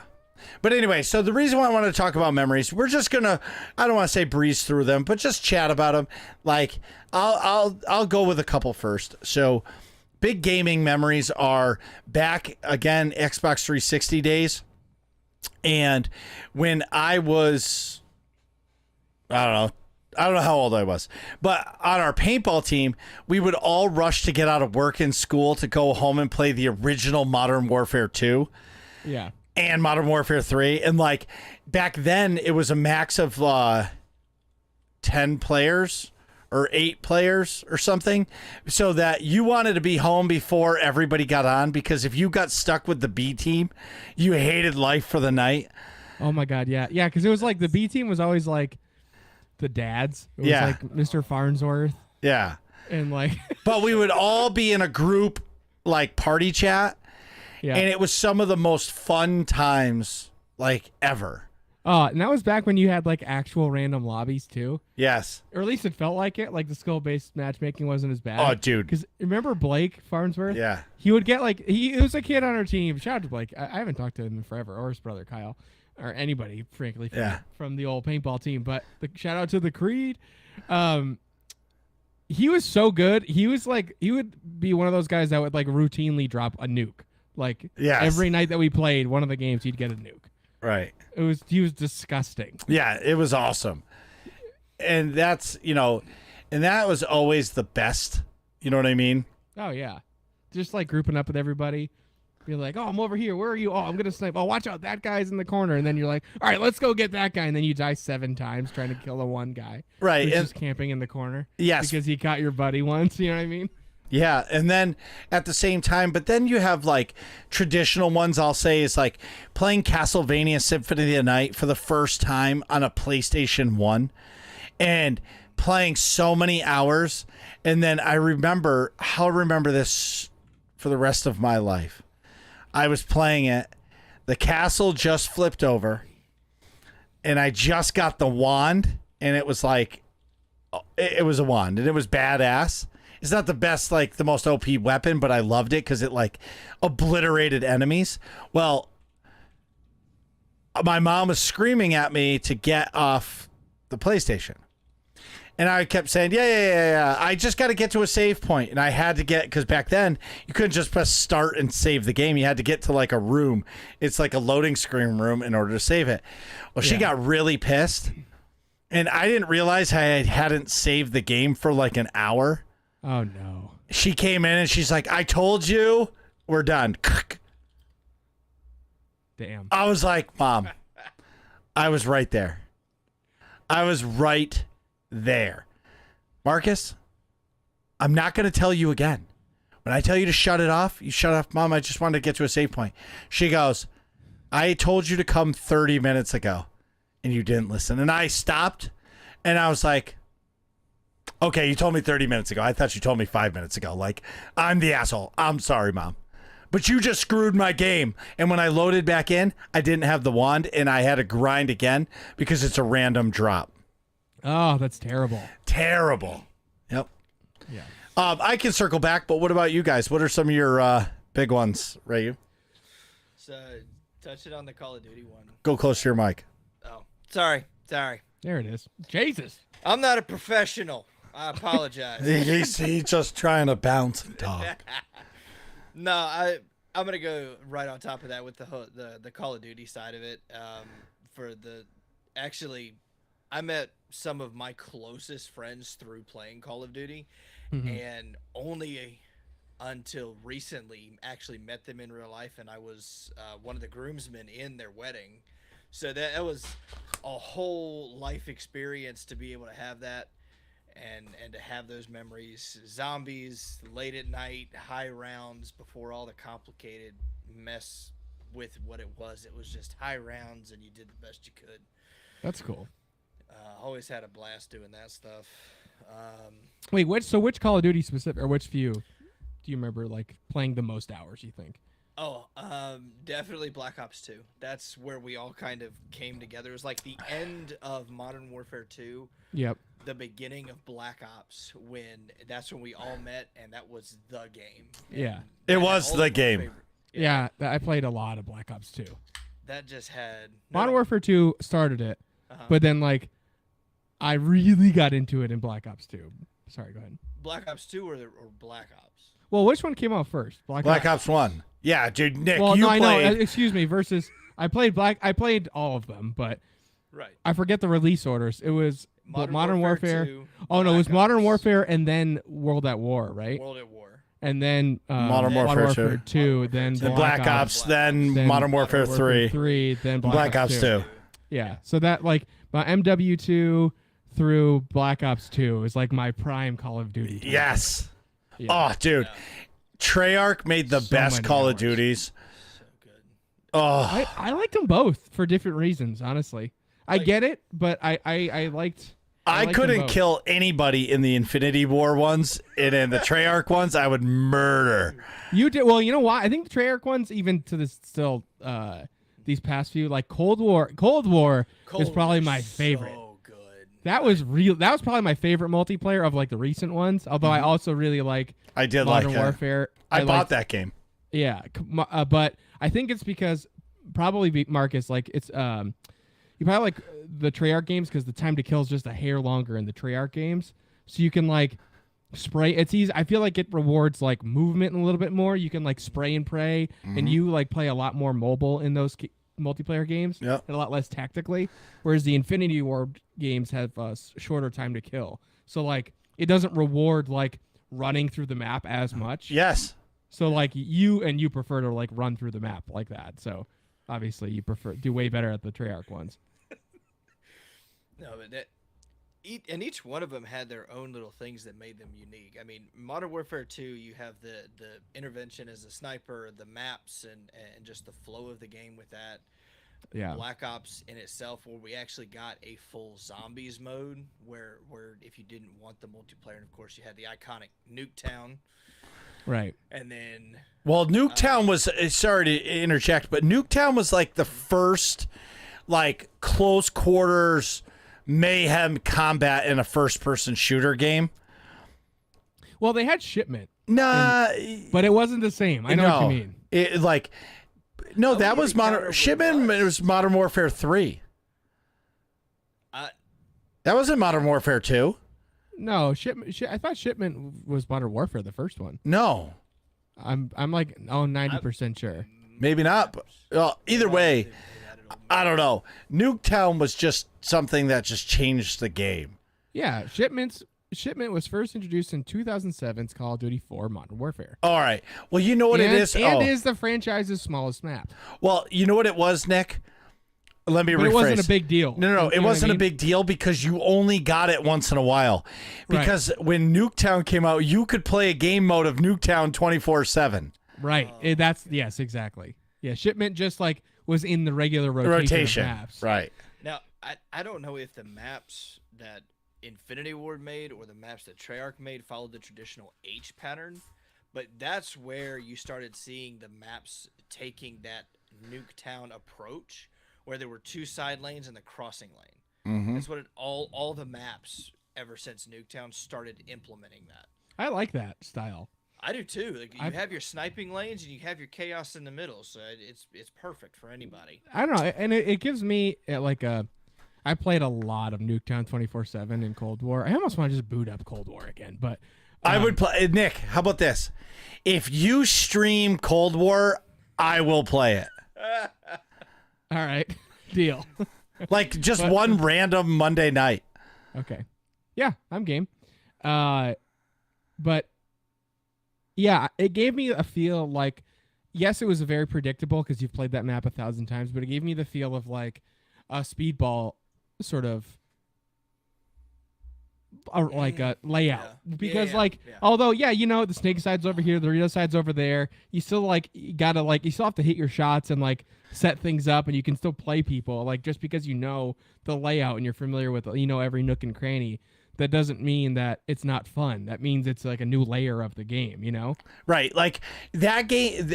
So for me, Nuketown was not about skill.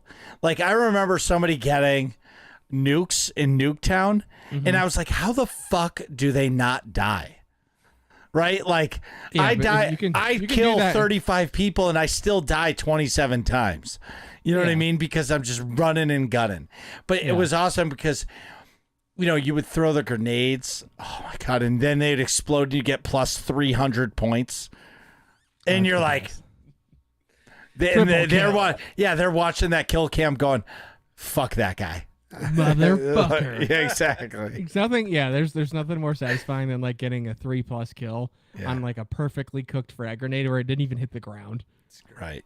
Right. Everything just made it better then. Yeah, I You agree. mentioned speedball and uplink, man. Oh, dude, those game modes don't exist anymore. It sucks. They had speedball was a game mode. Well, I'm sorry, uplink. More like capture the flag type Right. Yeah. Yep. game modes. They just don't exist anymore. Yeah, Which sucks. I played this isn't on my list per se, but I played a lot of Halo Infinite the winter that it came out because my roommate at the time was super into it. And remember, we got a couple snow days where like it was just like I set aside everything else at the time. It was just like, you know what? We're being degenerates. We're drinking and playing Halo Infinite all day. We just got like a case of what the heck were they? Those it's the hard seltzer White Claws, but they were White Claw Surges, where they're 8% alcohol instead of like 5. Jesus Christ. we had a case of those each, and then also like a case of like regular White Claws to switch to afterwards.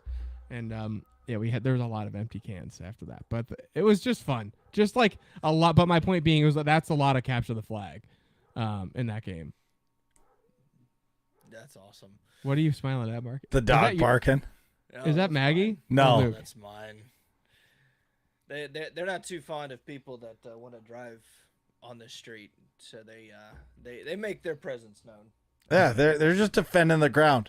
But flipping from like games itself, for me it was finding the AIE community, as an adult. Yeah, I want to talk. Yeah, I want to talk about more community things to start my list, anyways. Oh yeah, for sure. Finding like working on a house and then finding out that there's a guild, and I didn't even know what a guild was back then, that you could join and be a part of and all of this stuff. And then, 10 years later or 8 years later, you're still in that same guild with the same people, and there's thousands of community members, and it's just this growing thing. It's just crazy. You know what I mean? Yeah, totally. Yeah, absolutely. And I'm being a part of AIE and being a part of these communities, it makes everything better. Like, even if you're not playing those games anymore, but you find that other people are playing games that you're interested in, so you're not gaming alone anymore. It makes everything better. Hands down. So, Nick, you had more community on your list? I did. I have I separated my list into like community-ish things, and then also and then more like personal gaming things. But for me, well, the podcast, obviously, I think it made like Marcus and I way closer. Obviously, we hang out every single week. We get to talk about stuff, and then also about games and all the things on the podcast, and of course like all the conversation in prep beforehand. And wait, what conversation in prep? Hey, I did the note. I started a new Google Doc with the notes. Yes. Yeah. And then I filled them in 10 minutes before we're live, but or while we're recording a lot also. Right. But yeah, the podcast has just been great. It's a really cool like staple, and it's an important piece of my life, which is weird to say because when we started, I would have thought I'd be saying that 6 years later. So, It's really yeah. So yeah, 6 This years. is we're 7? in year 7, but Yeah, it's we been just hit 6 years. 6. Yeah, we Yeah. just hit 6. That's crazy. It is crazy. So by the end of the year, we'll be at like 280 something. Wow. Episodes wise? Yeah. And then so next 2025 we'll hit 300. Damn. Episode 300. There's UFC 300 coming up, by the way, in April. That's how old we are. I know. But but to just say with the podcast, I think it's being able to hold yourself accountable. So something was said, I don't know if it was today, and Atrax, it might have been Atrax. He said, "Hey, could we record on a show day that's not Thursday?" And I didn't see it, but as soon as I did, Nick already responded with like, and it was made back when we started the show that like Thursdays are our day. Like, that's it. Like, sure, like there might be a week where we can move it, but like like week after week, after week, like Thursdays are the day. And like my kids are 8 and 5. All they know is the podcast, and they know Thursday nights are podcast day. They know it. Well, because it was like the only night of the week that was like guaranteed there's nothing. You and I have like nothing going on. Right. Right. Like yes, there's Thursday night football sometimes, but besides that, like you can give up a Thursday night football. I can record it and go back. Yeah, like watching. Well, like you can rewatch it, but like if it's the worst game ever, which is like the Carolina Panthers versus the Atlanta Falcons, like you don't need to watch any of that shit. You know what I mean? Like you could just Now like, listen here, boy. We got to have some fighting words. Yeah, see, he's finally talking into the mic. But like Wednesday night. Well, we could have done Wednesday or Thursday, I guess. But I think maybe I don't remember what we had. No, Wednesday, I was but doing Thursday something. Was like, No. Thursday was the perfect night because like what? Wednesdays you had class. Oh yeah, I had my movie class late. That's right. I forgot. Yeah, well, first in freshman year it was German film, but then later on when we were starting the podcast, it was film genres. That was cool. It was a class where the movie class. If you're in college or about to be in college and you're listening, take a movie class as your art elective. At least the way they're structured at UConn is it's one night a week. You have a lecture about like whatever the topic of the movie, like the movie's relating to. Then you literally sit in class and watch a movie. And usually it's in the big auditorium, so it's like a movie theater anyway. And then you have a discussion for like, a half hour, 45 minutes afterwards, like about, hey, how did the movie relate to the stuff we talked about in the lecture?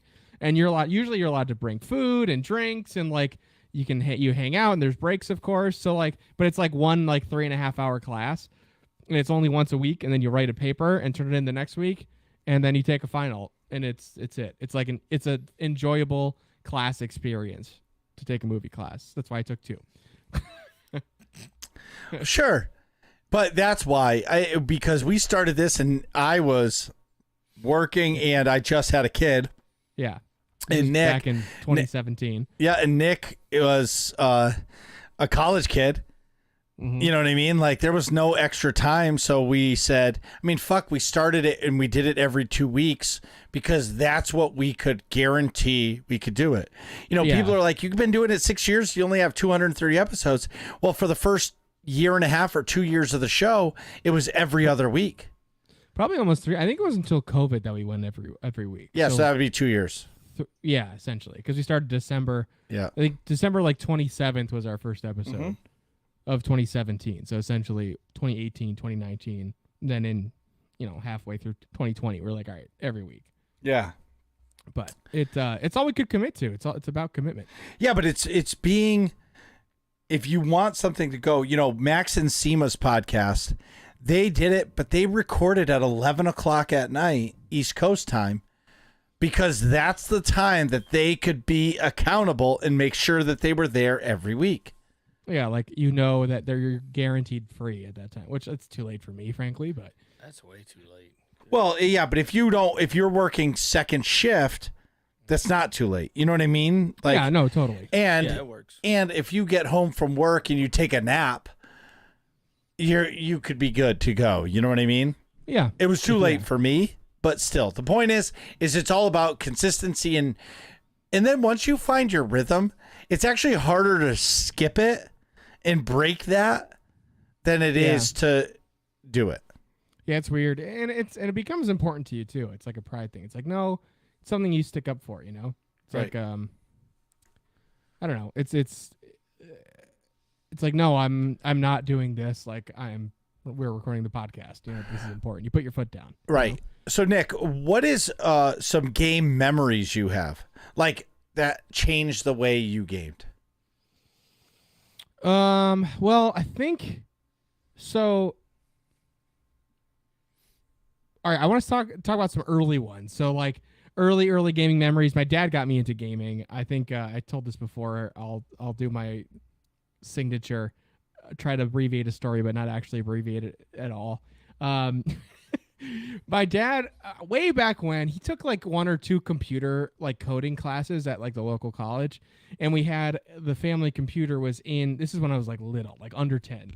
You had the Packard Bell or the Yeah. Gateway 2000. Yeah, something like this. Some computer that started off eggshell white and ended up like sand colored. You know what I mean? Yes. Like the light. Yeah. And it was in the closet of the spare bedroom. It was like the computer room. You had a desk in there and everything. But it was so that like he could close the door and like the kids, who my sister's 3.5 years younger than me. So we were, if I'm under 10, she's like 4 or 5. We're both fucking Tasmanian devils. You know what I mean? So it's like he could close the door in there and like that's the room we don't go into, But that also made it like, what are you laughing at? I'm just thinking about him watching porn in dial-up. In the closet. Yeah. Probably. But that made that room like, oh, that's the special thing. So then he got a video game or two, and it was, I think it was I don't know if he had a controller or a mouse and keyboard. I don't remember exactly how he played. I know he had a joystick for like a flying game, but just like early memories of my playing games with my dad, like Army Men, Sarge's Heroes, the one I remember. I remember there was like some really crude like dinosaur game where you played as a girl. There was some I think it was Star Wars Rogue Squadron. It was a flying game that we used the joystick for. That was cool. But then later, as I got a little bit older, and we got like a console, we got a GameCube and then a PS2, excuse me. He was always super duper into like World War II stuff. So we would watch like World War II documentaries, and then eventually like what's that series on HBO? Band of Brothers. And then, Saving Private Ryan, the movie, and like different stuff, different World War II stuff. Wait, And I always thought it was Saving Ryan's Privates. no, that's on Brazzers. Okay. But the anyways, lots of like World War II stuff. So then, of course, as video games are coming along, he's interested in like the Medal of Honor series and then the Call of Duty series. So we played like all the Medal of Honor games and like Medal of Honor, like all the campaigns. I don't know, the Eastern Front or something. I forgot the name of it. Frontline, I think, and then like Rising Sun or something like that. Dude, do you remember Medal of Honor that came out for the Xbox 360? It was just called Medal of Honor. It was like a remake or like a Oh, dude, it was so good. Allied Assault? No, it was just Medal of Honor. Xbox 360. Okay, please hold. Yeah. I know you probably played it. It was so good. The Medal of Honor games were good. They came out with a few of them. Medal of Honor, limited edition in 2010. Yeah, 2010. I don't know if I played this. This might have been past my time. I might have been in full call. No, I didn't play it because this is full balls deep in Call of Duty or nothing else time frame. Yeah. You know what I mean? Because if Modern Warfare came out in 2007, that means Modern Warfare 2 came out in 2009. So between Modern Warfare 2 and Black Ops, I was not playing anything else. But yeah, but it's right here, Medal of Honor. Yep, this one. I never played it. You can get it for $8.88. Maybe I will. I wonder if they ported it to the PC. I could get it on Steam. You probably could, but why would you ever play this? Yeah, no. Well, I would. Oh no, this was first date available September 14th, 2004. Oh, you got the wrong one. No, it's October 12th, 2010 was the release date. Yeah. Oh, okay. It was good. But anyway. Well, anyways, a lot of World War II games with my dad, which is cool. He's the one that like got me into gaming, and then of course as we got older, then he's playing on the same paintball team as me, and then he's usually logging in on at the same time as the B team, for Call of Duty Modern Warfare 2. Yeah. And that type of stuff. But, we had so much fun. Oh, it was the best. And that was the time when the lobbies you couldn't mute anybody. Like there was no mute button. Oh my God. And it was straight toxic. But like it was hateful. Yeah. But like everyone had like raincoats on or like tough skin because it just washed over. It was like expected. Yeah. You know what I mean? It's like, it's like this vile poison coming at you, but it's like, it's like, it doesn't actually mean anything. So you just, it doesn't affect you. Oh, dude, I never forget. There was one where this guy was talking so much shit, and the mom came on the mic and was like, "Get off the Xbox!" And he's like, "Mom, leave me alone." And somebody on the other thing says, "Hey, tell your mom thanks for the sandwich from last night." And I was just like, there's things you don't ever forget. Oh, it's just, yes, that's the best. But to continue on talking about playing games with my dad, later on we also played the Godfather game. I don't know if you remember that. It was like Grand Theft Auto, but not Grand Theft Auto, essentially. Yeah, and you like make a character and you go through, the ranks of the mafia. That was cool. Oh, I played a game like that. It was called Mafia. It was literally called Mafia. It was like Mafia. I don't know if it was a knockoff of. I think Mafia was the more popular franchise compared to the Godfather game. But I loved it. Yeah, it was just cool because we also watched the Godfather movies together. But I also played a bunch of games with my neighbor Paul, because I would go over his grandmother was my neighbor across the street, and they had like a Sega Genesis and a nice Super Nintendo. Nice. So like we would just play all these old games together, like in between time between like. Because his grandmother was retired, obviously. So we'd just hang out there. She would, like, make us a Pop-Tart or something. And between, like, getting off the school bus and my parents, or both of our parents, getting home from work, So, like, our parents would get home from work and then, pick us up and be like, all right, come on home, whatever, for dinner. But, like, stuff like that. And one of the games that sticks out, like, a bunch of Sonic, all the Mario games, like, that type of stuff. But then, like, the old Madden games. But one I like sticks out because it's unique was Zombies Ate My Neighbors. I remember that game. It was like a top-down game. You could get like different items, and like I just remember getting like the weed whacker early on, and it like you literally like just cutting zombies in half with a weed whacker.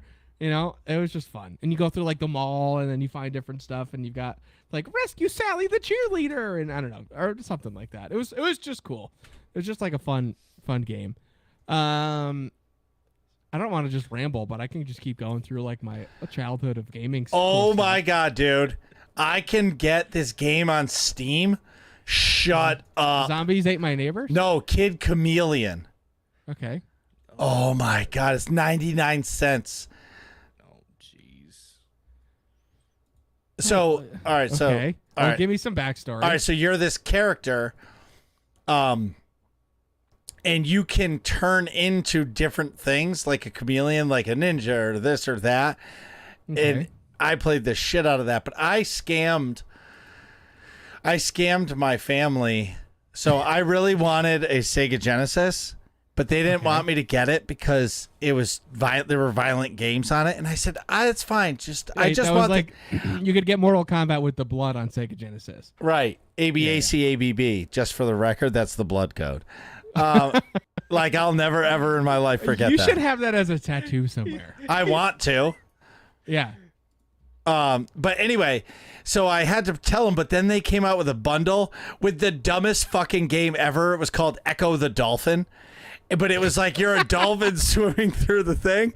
So they got me this. My grandma and my mom got me the Sega Genesis with the Echo the Dolphin.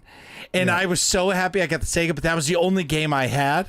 So for the first like 3 weeks, that's the only game I had. People would ask me what I got for Christmas, and I'd be like, I got nothing because I didn't want them to know. But About Echo the Dolphin. Yeah. right. But then one day I was in the store. And I was at the West Coast Video. It was like a rental place near my grandma's house. And I wanted to rent Mortal Kombat. Are you sure it wasn't Hollywood Video? Oh, Hollywood Video. That's it. No, it was Yeah, West yeah. Coast. No, Hollywood Video. You're right. Yeah, because it was on Allen and Cooley. Yeah, yeah. I remember that was Oh, our no, go-to no, no. spot, No, too. hers was West Coast Video. I remember it. So anyway. Okay. But I remember renting Mortal Kombat. And the guy at the counter said, "There's blood in this game," and she goes, "Marcus, is your mom going to be mad that you're playing this?" Nope, not at all. Nope. And then my grandma walked in, and I'll never forget it. I was Kano, and I ripped out the heart, and he bit it, and he showed it, and she goes, "What's in his hand that's dripping?" I was like, "Oh, he just bit his heart." She looked at me, and I'll never forget the face. I've never gotten backhanded by her the way I did that day. Yeah, because like you knew she knew you just lied. Well, the worst, and this isn't a gaming memory, and I've said this on the podcast before. So when Dr. Dre's The Chronic came out, I had a Walkman, Oh yeah. and we would go to the mall, and it was like, I forget the name of the store. It wasn't FYE. It was like before that, like Records R Us or something like that.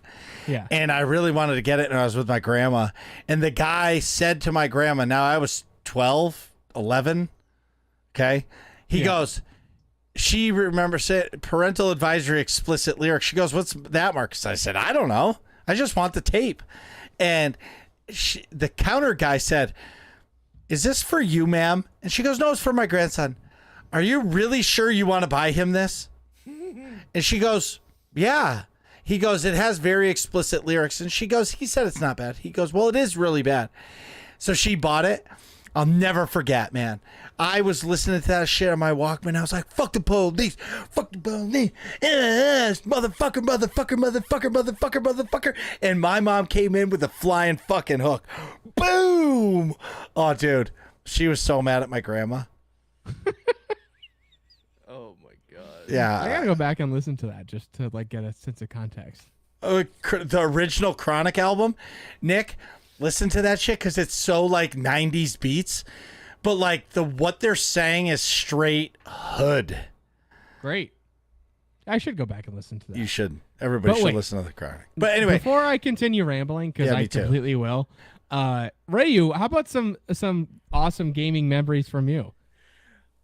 So piggybacking with the dad thing too. My dad and I are very big Greek mythology fans. So the Oh, nice. entire God of War series, Oh, nice. original God of War, all the way up to the modern God of War on the 5 now. We would play it. We would max the difficulty out, try and figure out things. It's just I felt like I grew closer to my dad as we would play these types of games. Mhm. It just was something we could bond over. Yeah. That and our enjoyment with WWE games, because we were big wrestling fans growing up, and of course it did its G bullshit, and now it's getting better. So I think the most fond memory I've had with him is we would create characters, go through the storyline together, and just actually enjoy being a part of the WWE storyline.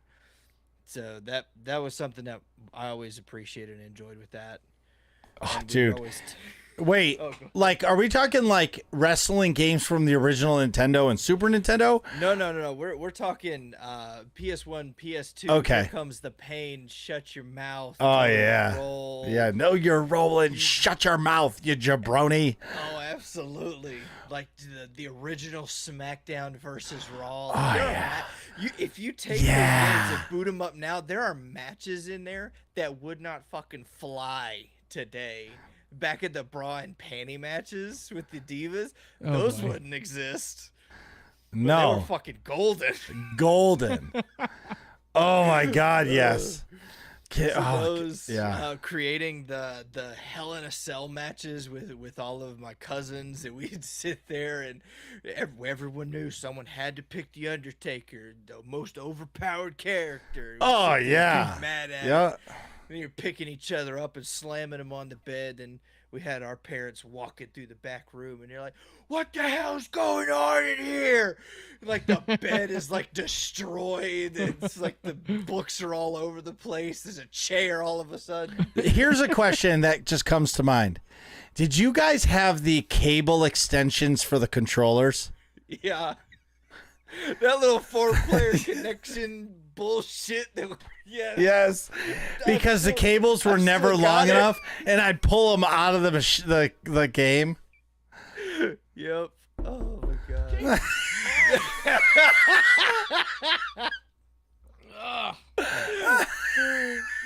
I never learned to just keep an ear off. Oh, that shit is gold. I almost pissed my pants. That is gold.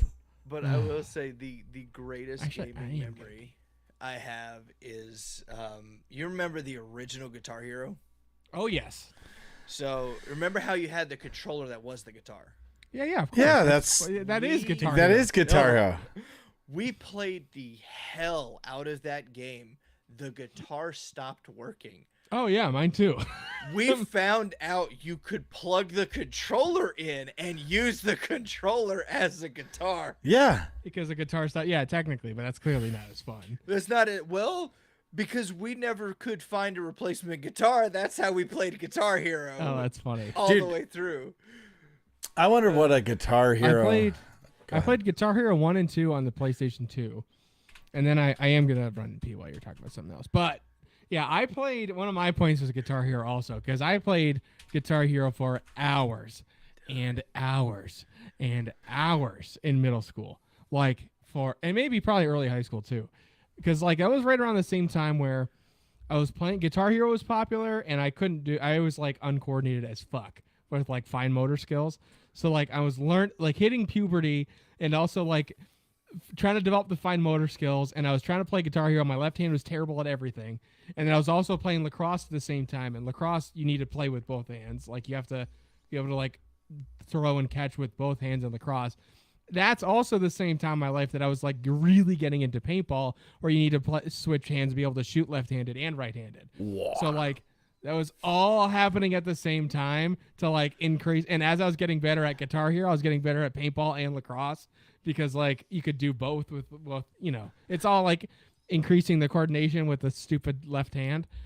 But yeah. Hey, listen, you can get Guitar Hero 3, Guitar Hero 2, and Rock Band with the original Guitar Hero 3 controller. $180 on eBay. I would Wow. easily buy that. Yeah, That- I almost bought a guitar. Actually, Taylor bought TK427, bought Guitar Hero for the Wii just to play again, but That's because it was awesome. But But now they make now they have clones. Yeah. They've Yeah, made there's Clone Hero and all that stuff. well, they've made new they've made new controllers so you can still plug them into the old systems. yeah, or even your computer or whatever. Right. 'Cause Yeah. that's what I would do. But it's lots of hours. I actually played in a Guitar Hero contest way back when at Washington. That like, I don't know if I've described it on the show a few times, but it was like it's a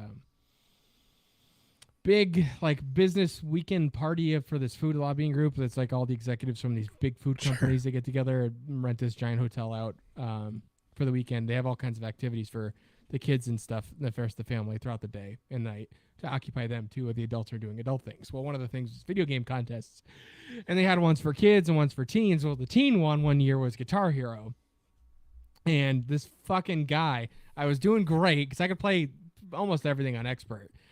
I was doing great, and I got to the finals, and this fucking guy was like, well, why don't we just, like, play the hardest song? Let's play Through the Fire and Flames on expert. And I was like, well, I mean, I guess. And everyone's like, do it.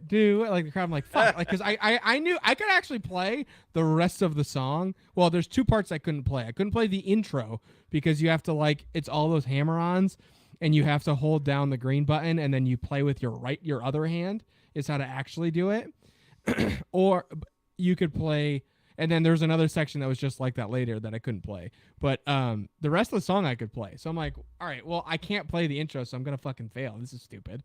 And I did. But I got to the finals, which was pretty cool. So that's my Guitar Hero story. A big memory for me, and it's more of like an adult memory. You can go ahead, Nick, is raiding in Star Wars The Old Republic.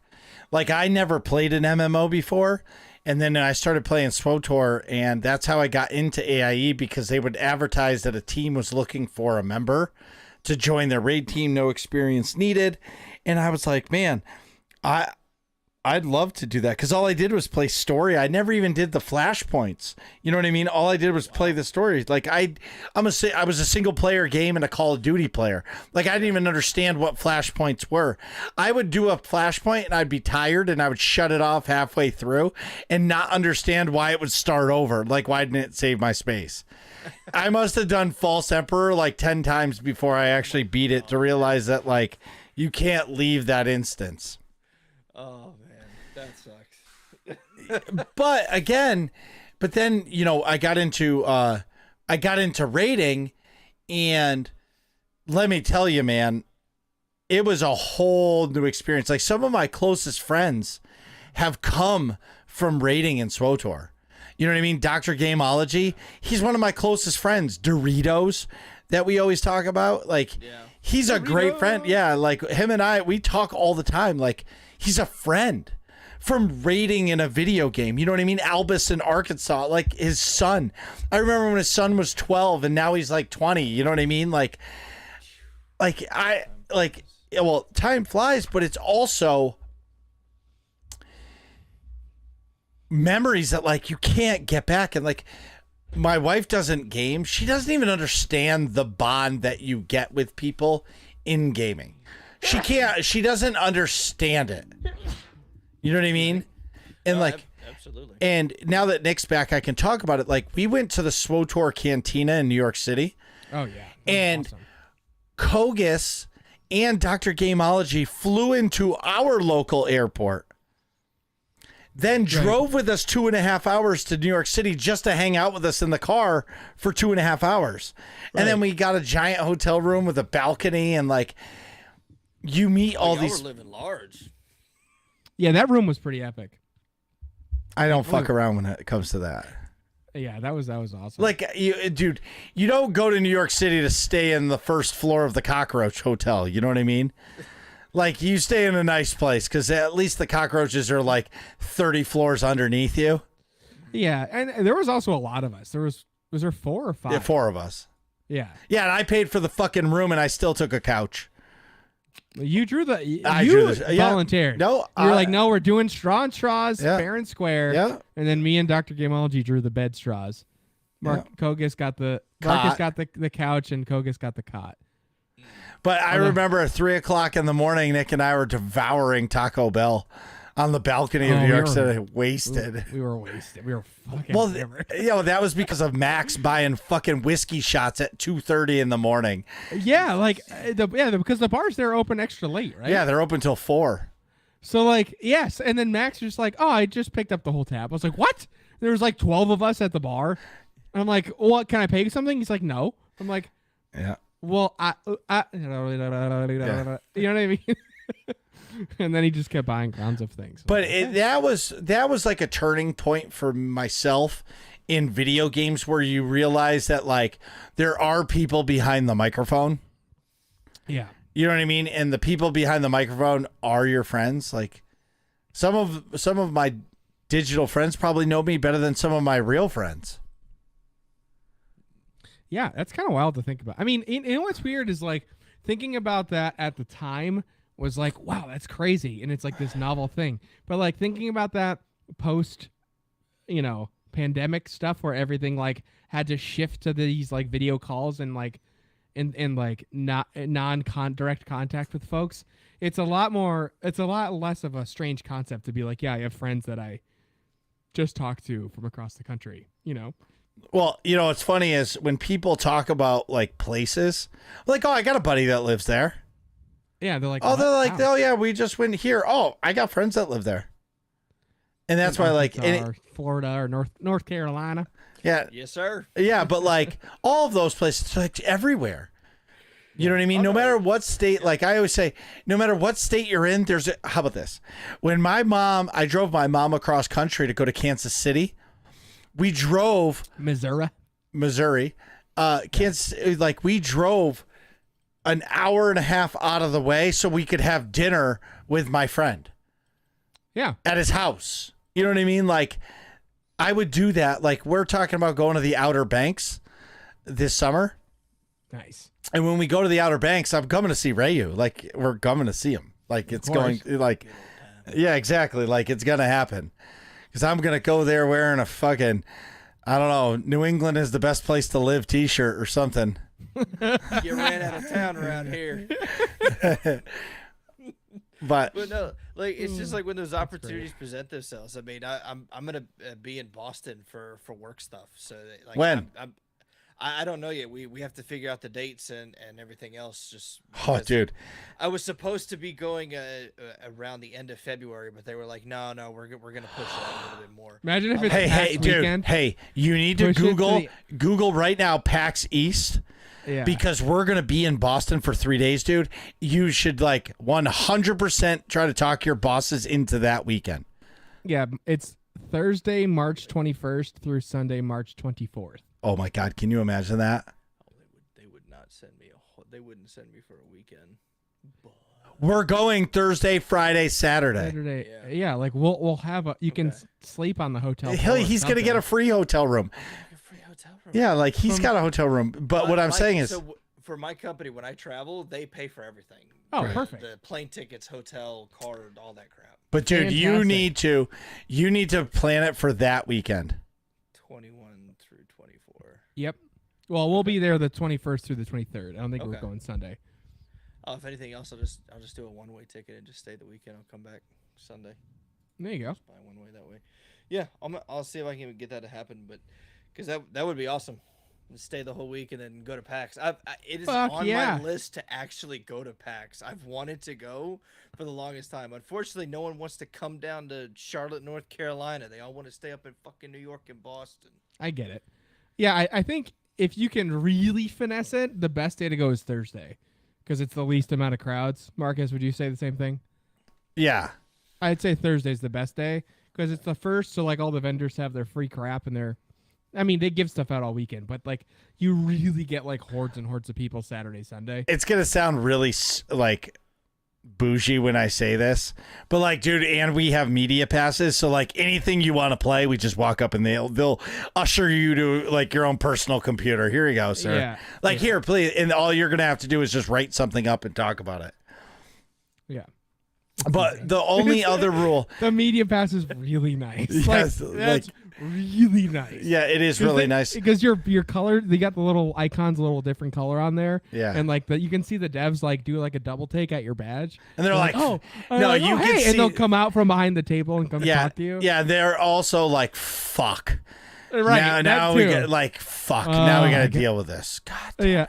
Instead of just like chilling, like Right. drinking a water, texting on their phone, they gotta like try. Yeah, like, well, I remember there was this one game that we all wanted to play.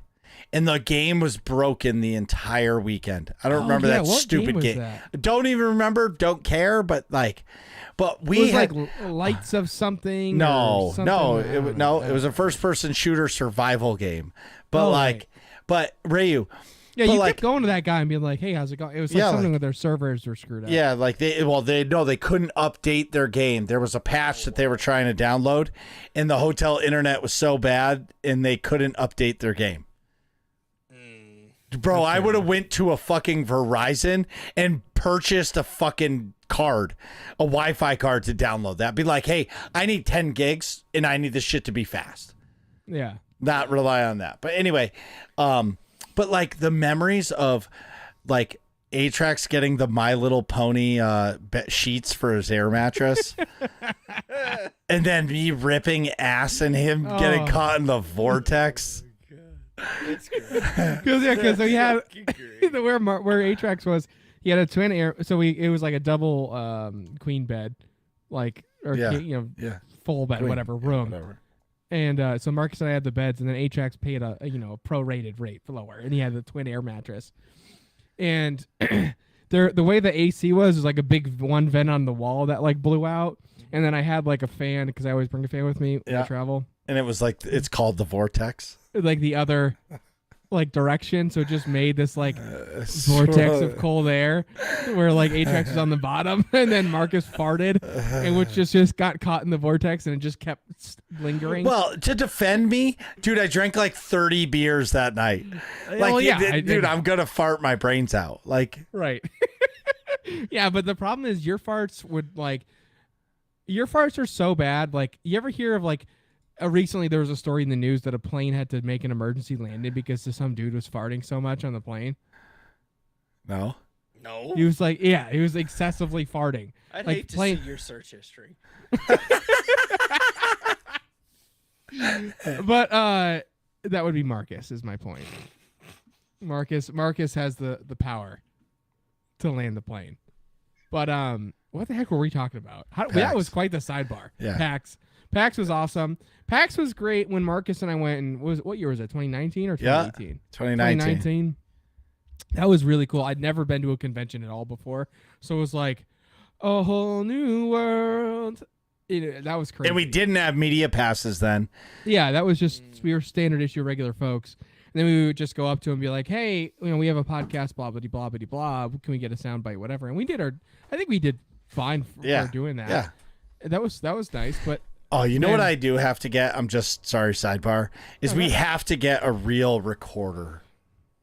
yeah, better recording device. Would y'all go up there with your phone? Well, he had a microphone attached to his So phone. I bought a Shure mic, like my SM7B here. Shure makes one that plugs into my an iPhone or an Android if you're like low life scum. But rebel scum, and it's so because the iPhone we all know is the best. yes. iPhones are used by the old and elderly that can't handle actual technology. All right. I resemble that. Thank What you does very this much. road go? What are you looking up, Marcus? Recording devices. I gotta stop. Yeah, what focus. This is why we don't look at the chat. I know. So anyway, so that's what we use to record, and it does a pretty good job. Except you have to have your phone out all the time, and for me, it's like, do I really want you talking into a microphone? You know what I mean? I would say this year's hardest thing was the amount of people that weren't fluent in English that had devs that were devs to like demoing games.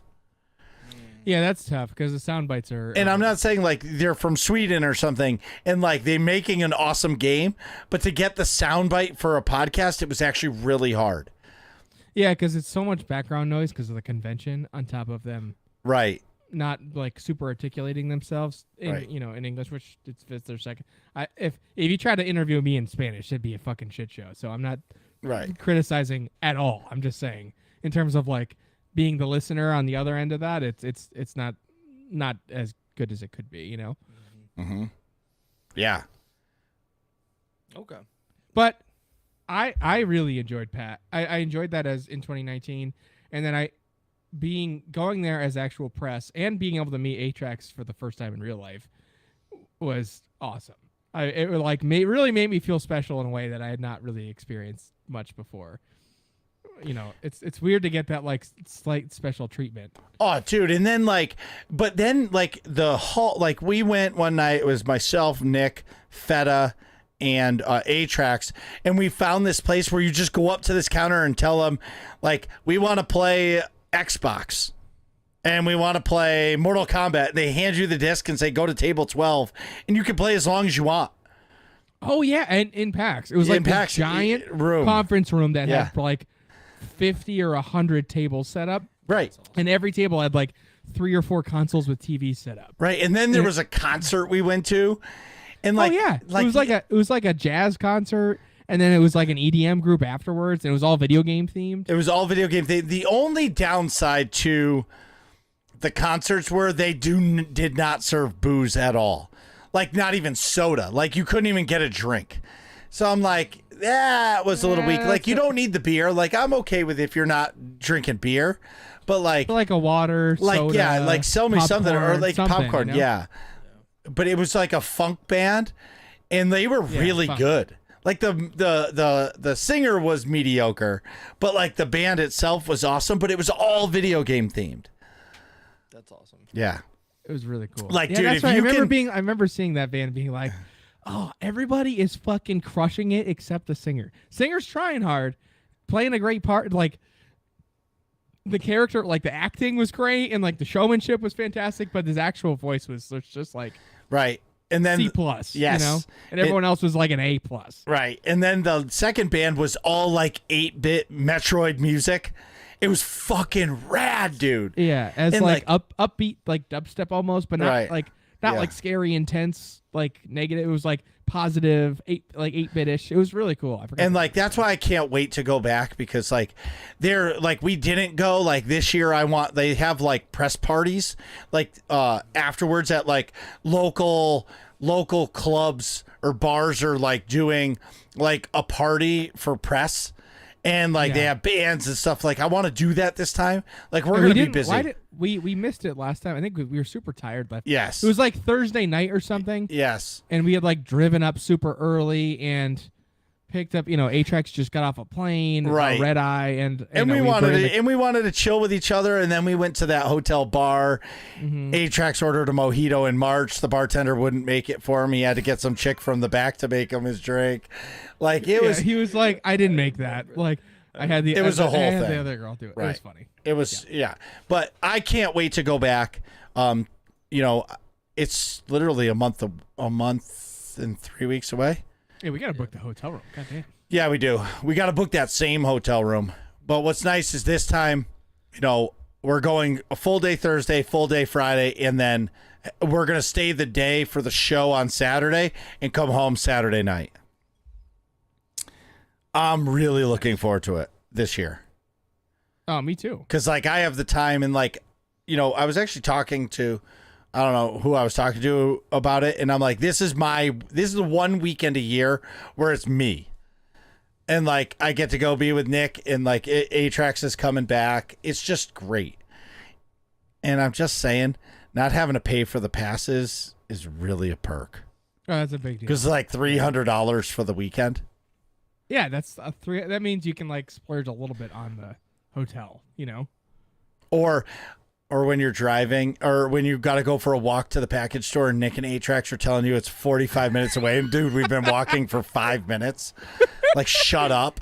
That's probably the most shit I've talked consistently for 10 or 15 minutes straight. I think it was probably a total a 15-minute walk from the hotel. We went to a package store one of the first-ish nights.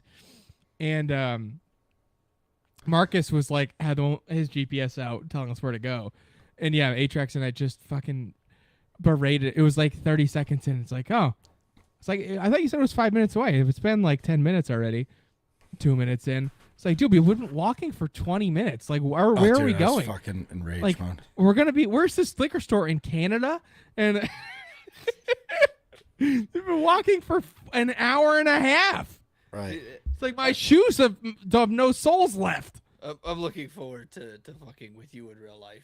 Oh, just in person, being able to do that. Well, that's why you got to tell your company, make sure you come to Boston that weekend. Okay. But listen, if you, as soon as you know, let me know and I'll get you a ticket. I'll get you a pass for that day. Okay. Because even if you can't go to the convention because you're working, you can come with us at night to like the concerts and play games with us inside the expo hall.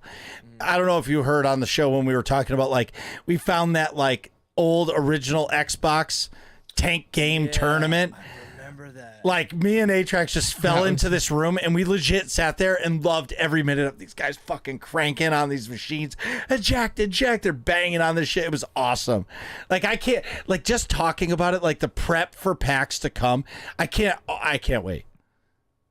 Anyways, so we're running a little late, but it's time for working class questions. Working class questions. Duft asks, what was the first time a game made you cry? I don't know that a game has actually made me cry. Oh, I definitely me. I've What- got one. I got a movie, and then I'll give an honorable mention because it's just something I wanted to talk about earlier. That I didn't You quite have a get to. game, Ryu? I do. What game? Detroit Become Human. Ooh, that's a good game. Okay. Mine is the counterpart to that, Heavy Rain. Oh, same studio. That's Same cool. exact studio. Like, so the guy, the dad, one of his kids die, and he like spins into a tailspin, and that guy was a wreck. I legit cried. I get it. Mine was just the culmination of all three of those stories and just everything coming together. Just fucking rips you, man. Yep. I was gonna say I didn't. Again, I don't think I've actually cried at a game, but I felt a lot of emotion at playing BioShock Infinite because I played.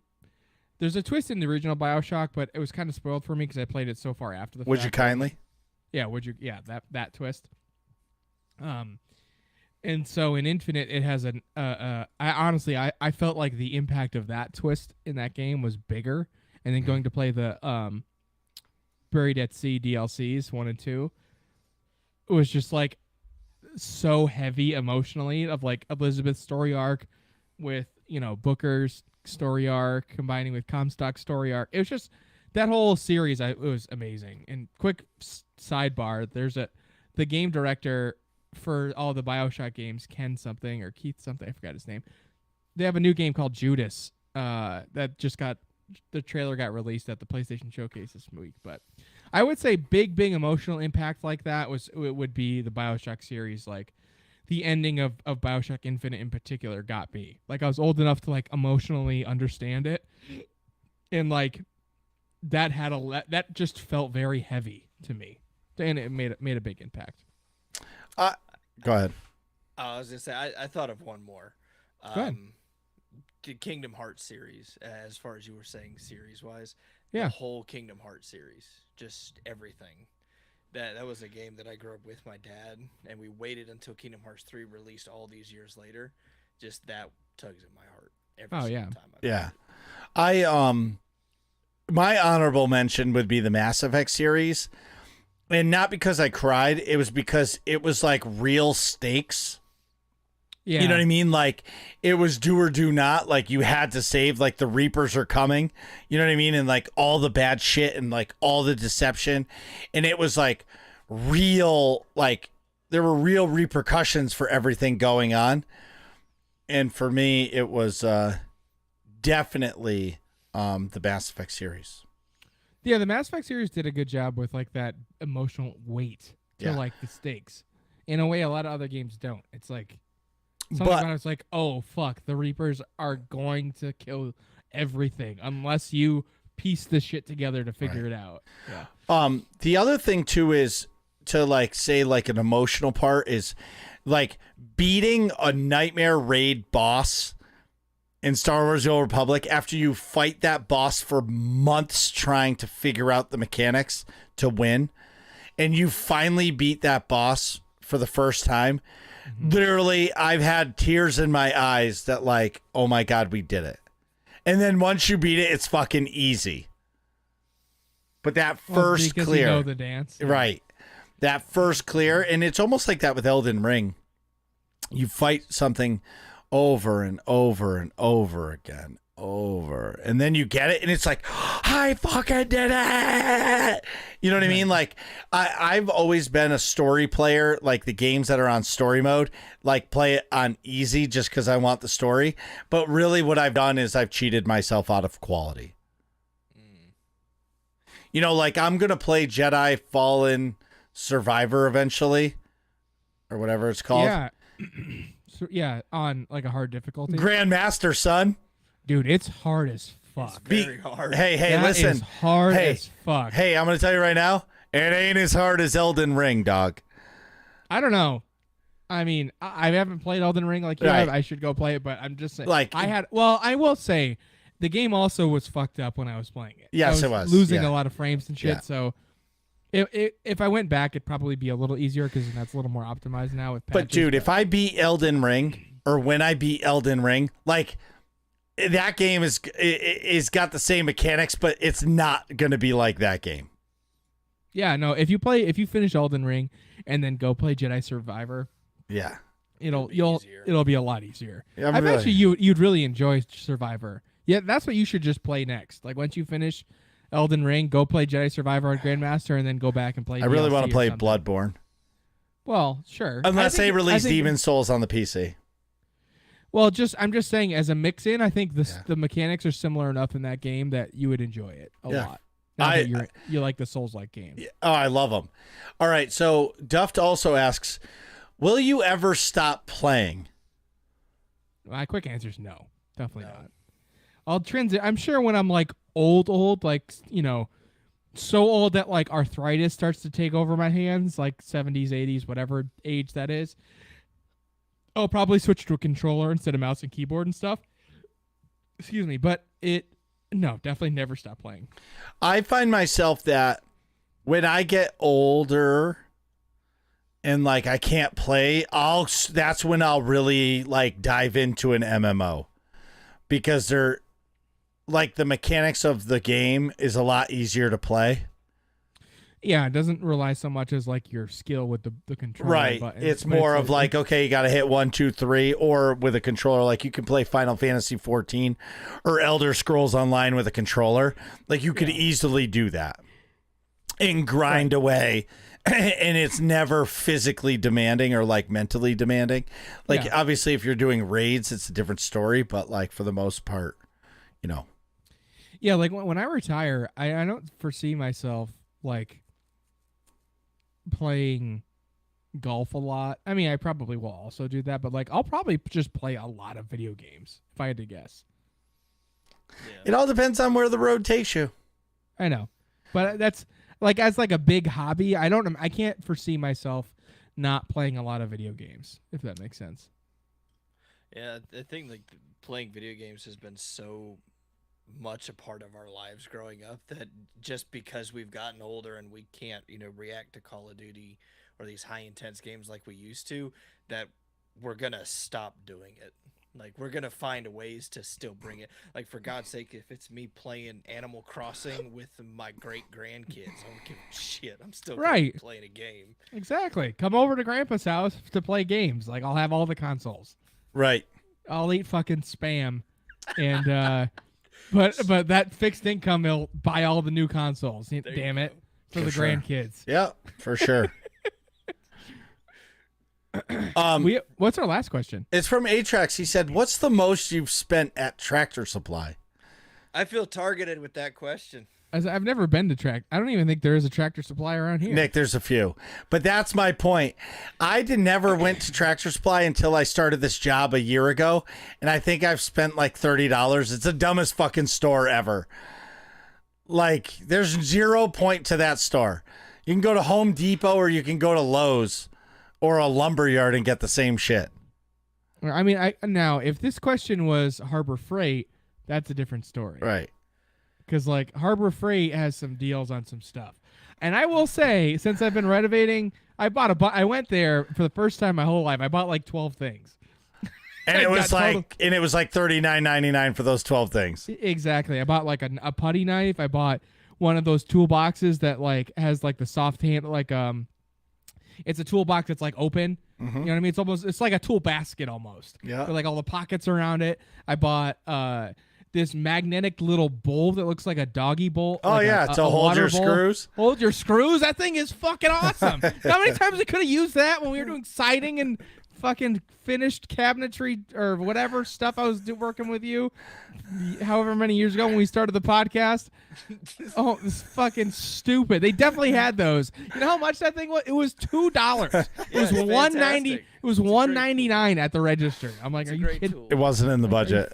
Are you fucking kidding me? And then I bought like, I don't know, some bungee cords, which were Nice. $4 for like 12 of them. Like just a bunch of stuff that was cheap. It was like awesome. And I bought a tarp for $3. It's like a 8x12. Oh. All right, Rayu, what's the most you ever spent at Tractor Supply? Too damn much. Way too damn much. At one time? I mean, at one time in general. So like, because for us here, Tractor Supply carries I have two 100-pound apiece dogs that they eat a lot. It's like having two extra kids. So Tractor Supply has the larger bins of dog food that we use. They also carry, Good Genes, and they carry Carhartt, so I get it on a regular basis. And they have boots and tools, and I spend a lot of fucking money at Tractor Supply. Well, that's the difference between New England and North Carolina right there. Oh, yeah. Well, Rayu, thanks for coming on the show. Thank you guys for having me. Boom shakalaka. There it is. How was your studio session? Great. Child Lester, 21, thanks for the follow. High five. Bam, if you're still here. Adrex says, come to IEM Dallas. Probably not. My weekend is PAX. I hate Dallas. Well, for me, it's all everything for me right now is straight up PAX. Yeah, we got to book a hotel because that's expensive. Oh yeah. So what was the name of the place you booked? I thought it was like the Regency or something, but I just looked. It's like it's a lot more expensive than it was last year. Really? Yeah. So like even if my work. Where was it? Regency, Hyatt, Lafayette, Harborside. Yeah, it's the one in Seaport because that's where the convention center is. Boston Harbor. Fuck, what I saw was like $400 and change a night. So the total bill for the 3 nights is like 12. No, we almost only need 2 $1,200. nights. Which 2 nights? Thursday night to and Friday night. We're gonna go to the show. We'll pack the car Thursday. Leave it in the hotel. That's what I punched in. Regency, Seaport, Regency, yeah, Marriott, Boston. Hyatt, Seaport. Hold on, let me just make this full screen. So you guys would only stay half day Saturday and then come back? No. We'll stay the whole day until the expo hall closes. Yeah. Saturday. Yeah. Thursday. What'd you say? The 21st, and we check out Saturday. 1 room, 2 guests. Check availability.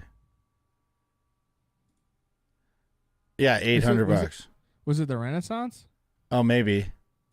I thought maybe it was the Renaissance we stayed in. It was something with an R. It was right. Hotels, Seaport, Boston. Renaissance Boston Waterfront. That might have been it. No. Where's the convention center? Okay, there's the convention. Omni. That's not. No, Omni is where I just stayed at the Omni, and that's nice. But you cannot stay at the art tower. There's 2 towers. One's the art tower. One's like something else. We stayed at the art tower. Taylor and I did, and I wouldn't recommend staying there. Hotel. That would not be good with near, our bowel movements. Boston. The Omni was Convention. nice. We just got to pick which room we're staying at. That's all. Hotel near Boston Convention Center. Wait a minute. The Liberty is only $129 a night. How the fuck is that possible? Hyatt, The Liberty Hyatt is Regency, super a loft. Because where is this? Where is it? Where is?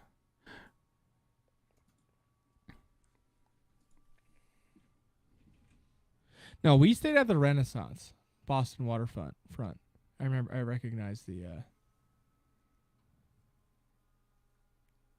The Renaissance. Yeah. Yeah, see, I gotta look into it. Oh, wait. No, you know what I did last time, PAX East Hotels. This was hotels and travel. Because if you book it, book hotel. Here we go. Your guest type, attendee, make reservation on the website.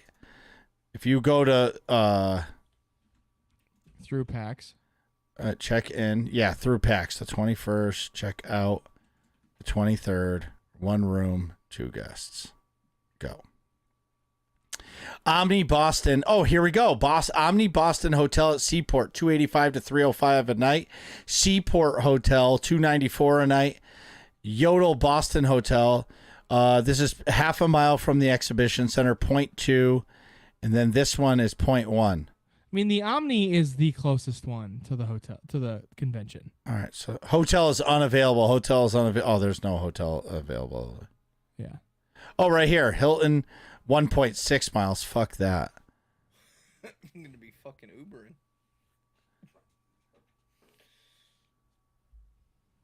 Yeah, we're definitely booking a little bit late in the game here. Yeah. Oh. Omni was full? 2:30? Well, through the website. No, I'm in the PAX website right now. It says hotel is unavailable for me. I put 1 room, 3 guests. Oh, I put 2 guests.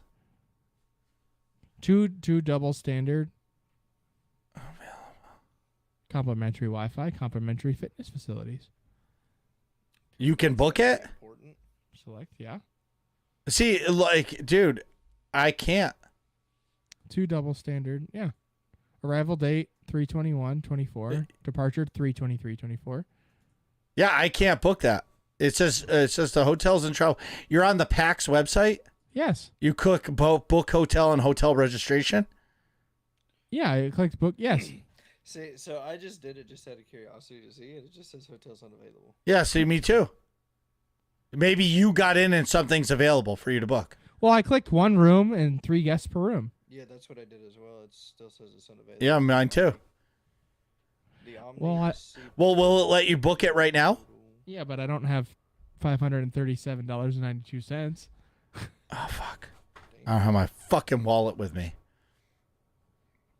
Damn. I'm looking at all these hotels. The closest one, Hilton Boston Park.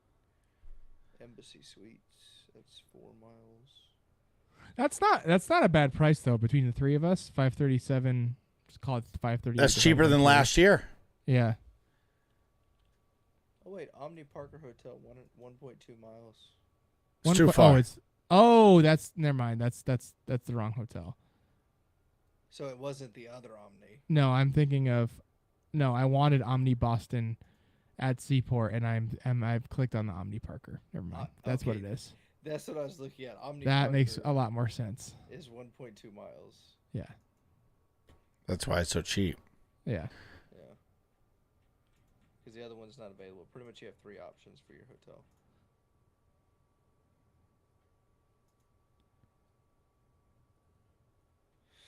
Sorry to...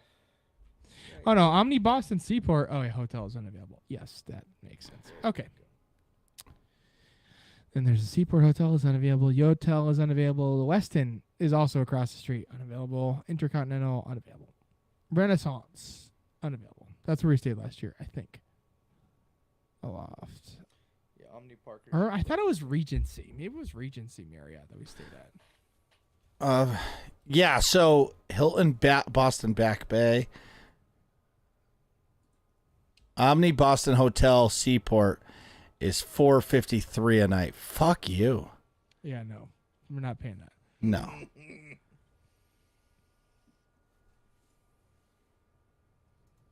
Yes, Atrax podcast is over. It's over. Game over. Here, I'm gonna switch to Discord. Oh wait, are we all uploaded? Yeah. No, we're good. All right, I'll see you in Discord. Peace. All right. All right, there we go. Shalom. Mazel tov. Muzzle tough. Opa. Hope. See, that's the. I gotta see where. If I end up going up there for work, where are they gonna put me? Well, you can always Uber. Yeah, it doesn't super matter, I'd imagine. For you. Well, I would have to stay as far as like in relative proximity to the training center. Well, of course, that's what I'm saying. You could Uber to us. Yeah. Ooh. I'm gonna hit the bat. So El Bano quickly. Happy Thursday, Again, nerds. that's the third fucking time in 2 hours. Yeah, but Yeah, I drink. Go take a piss.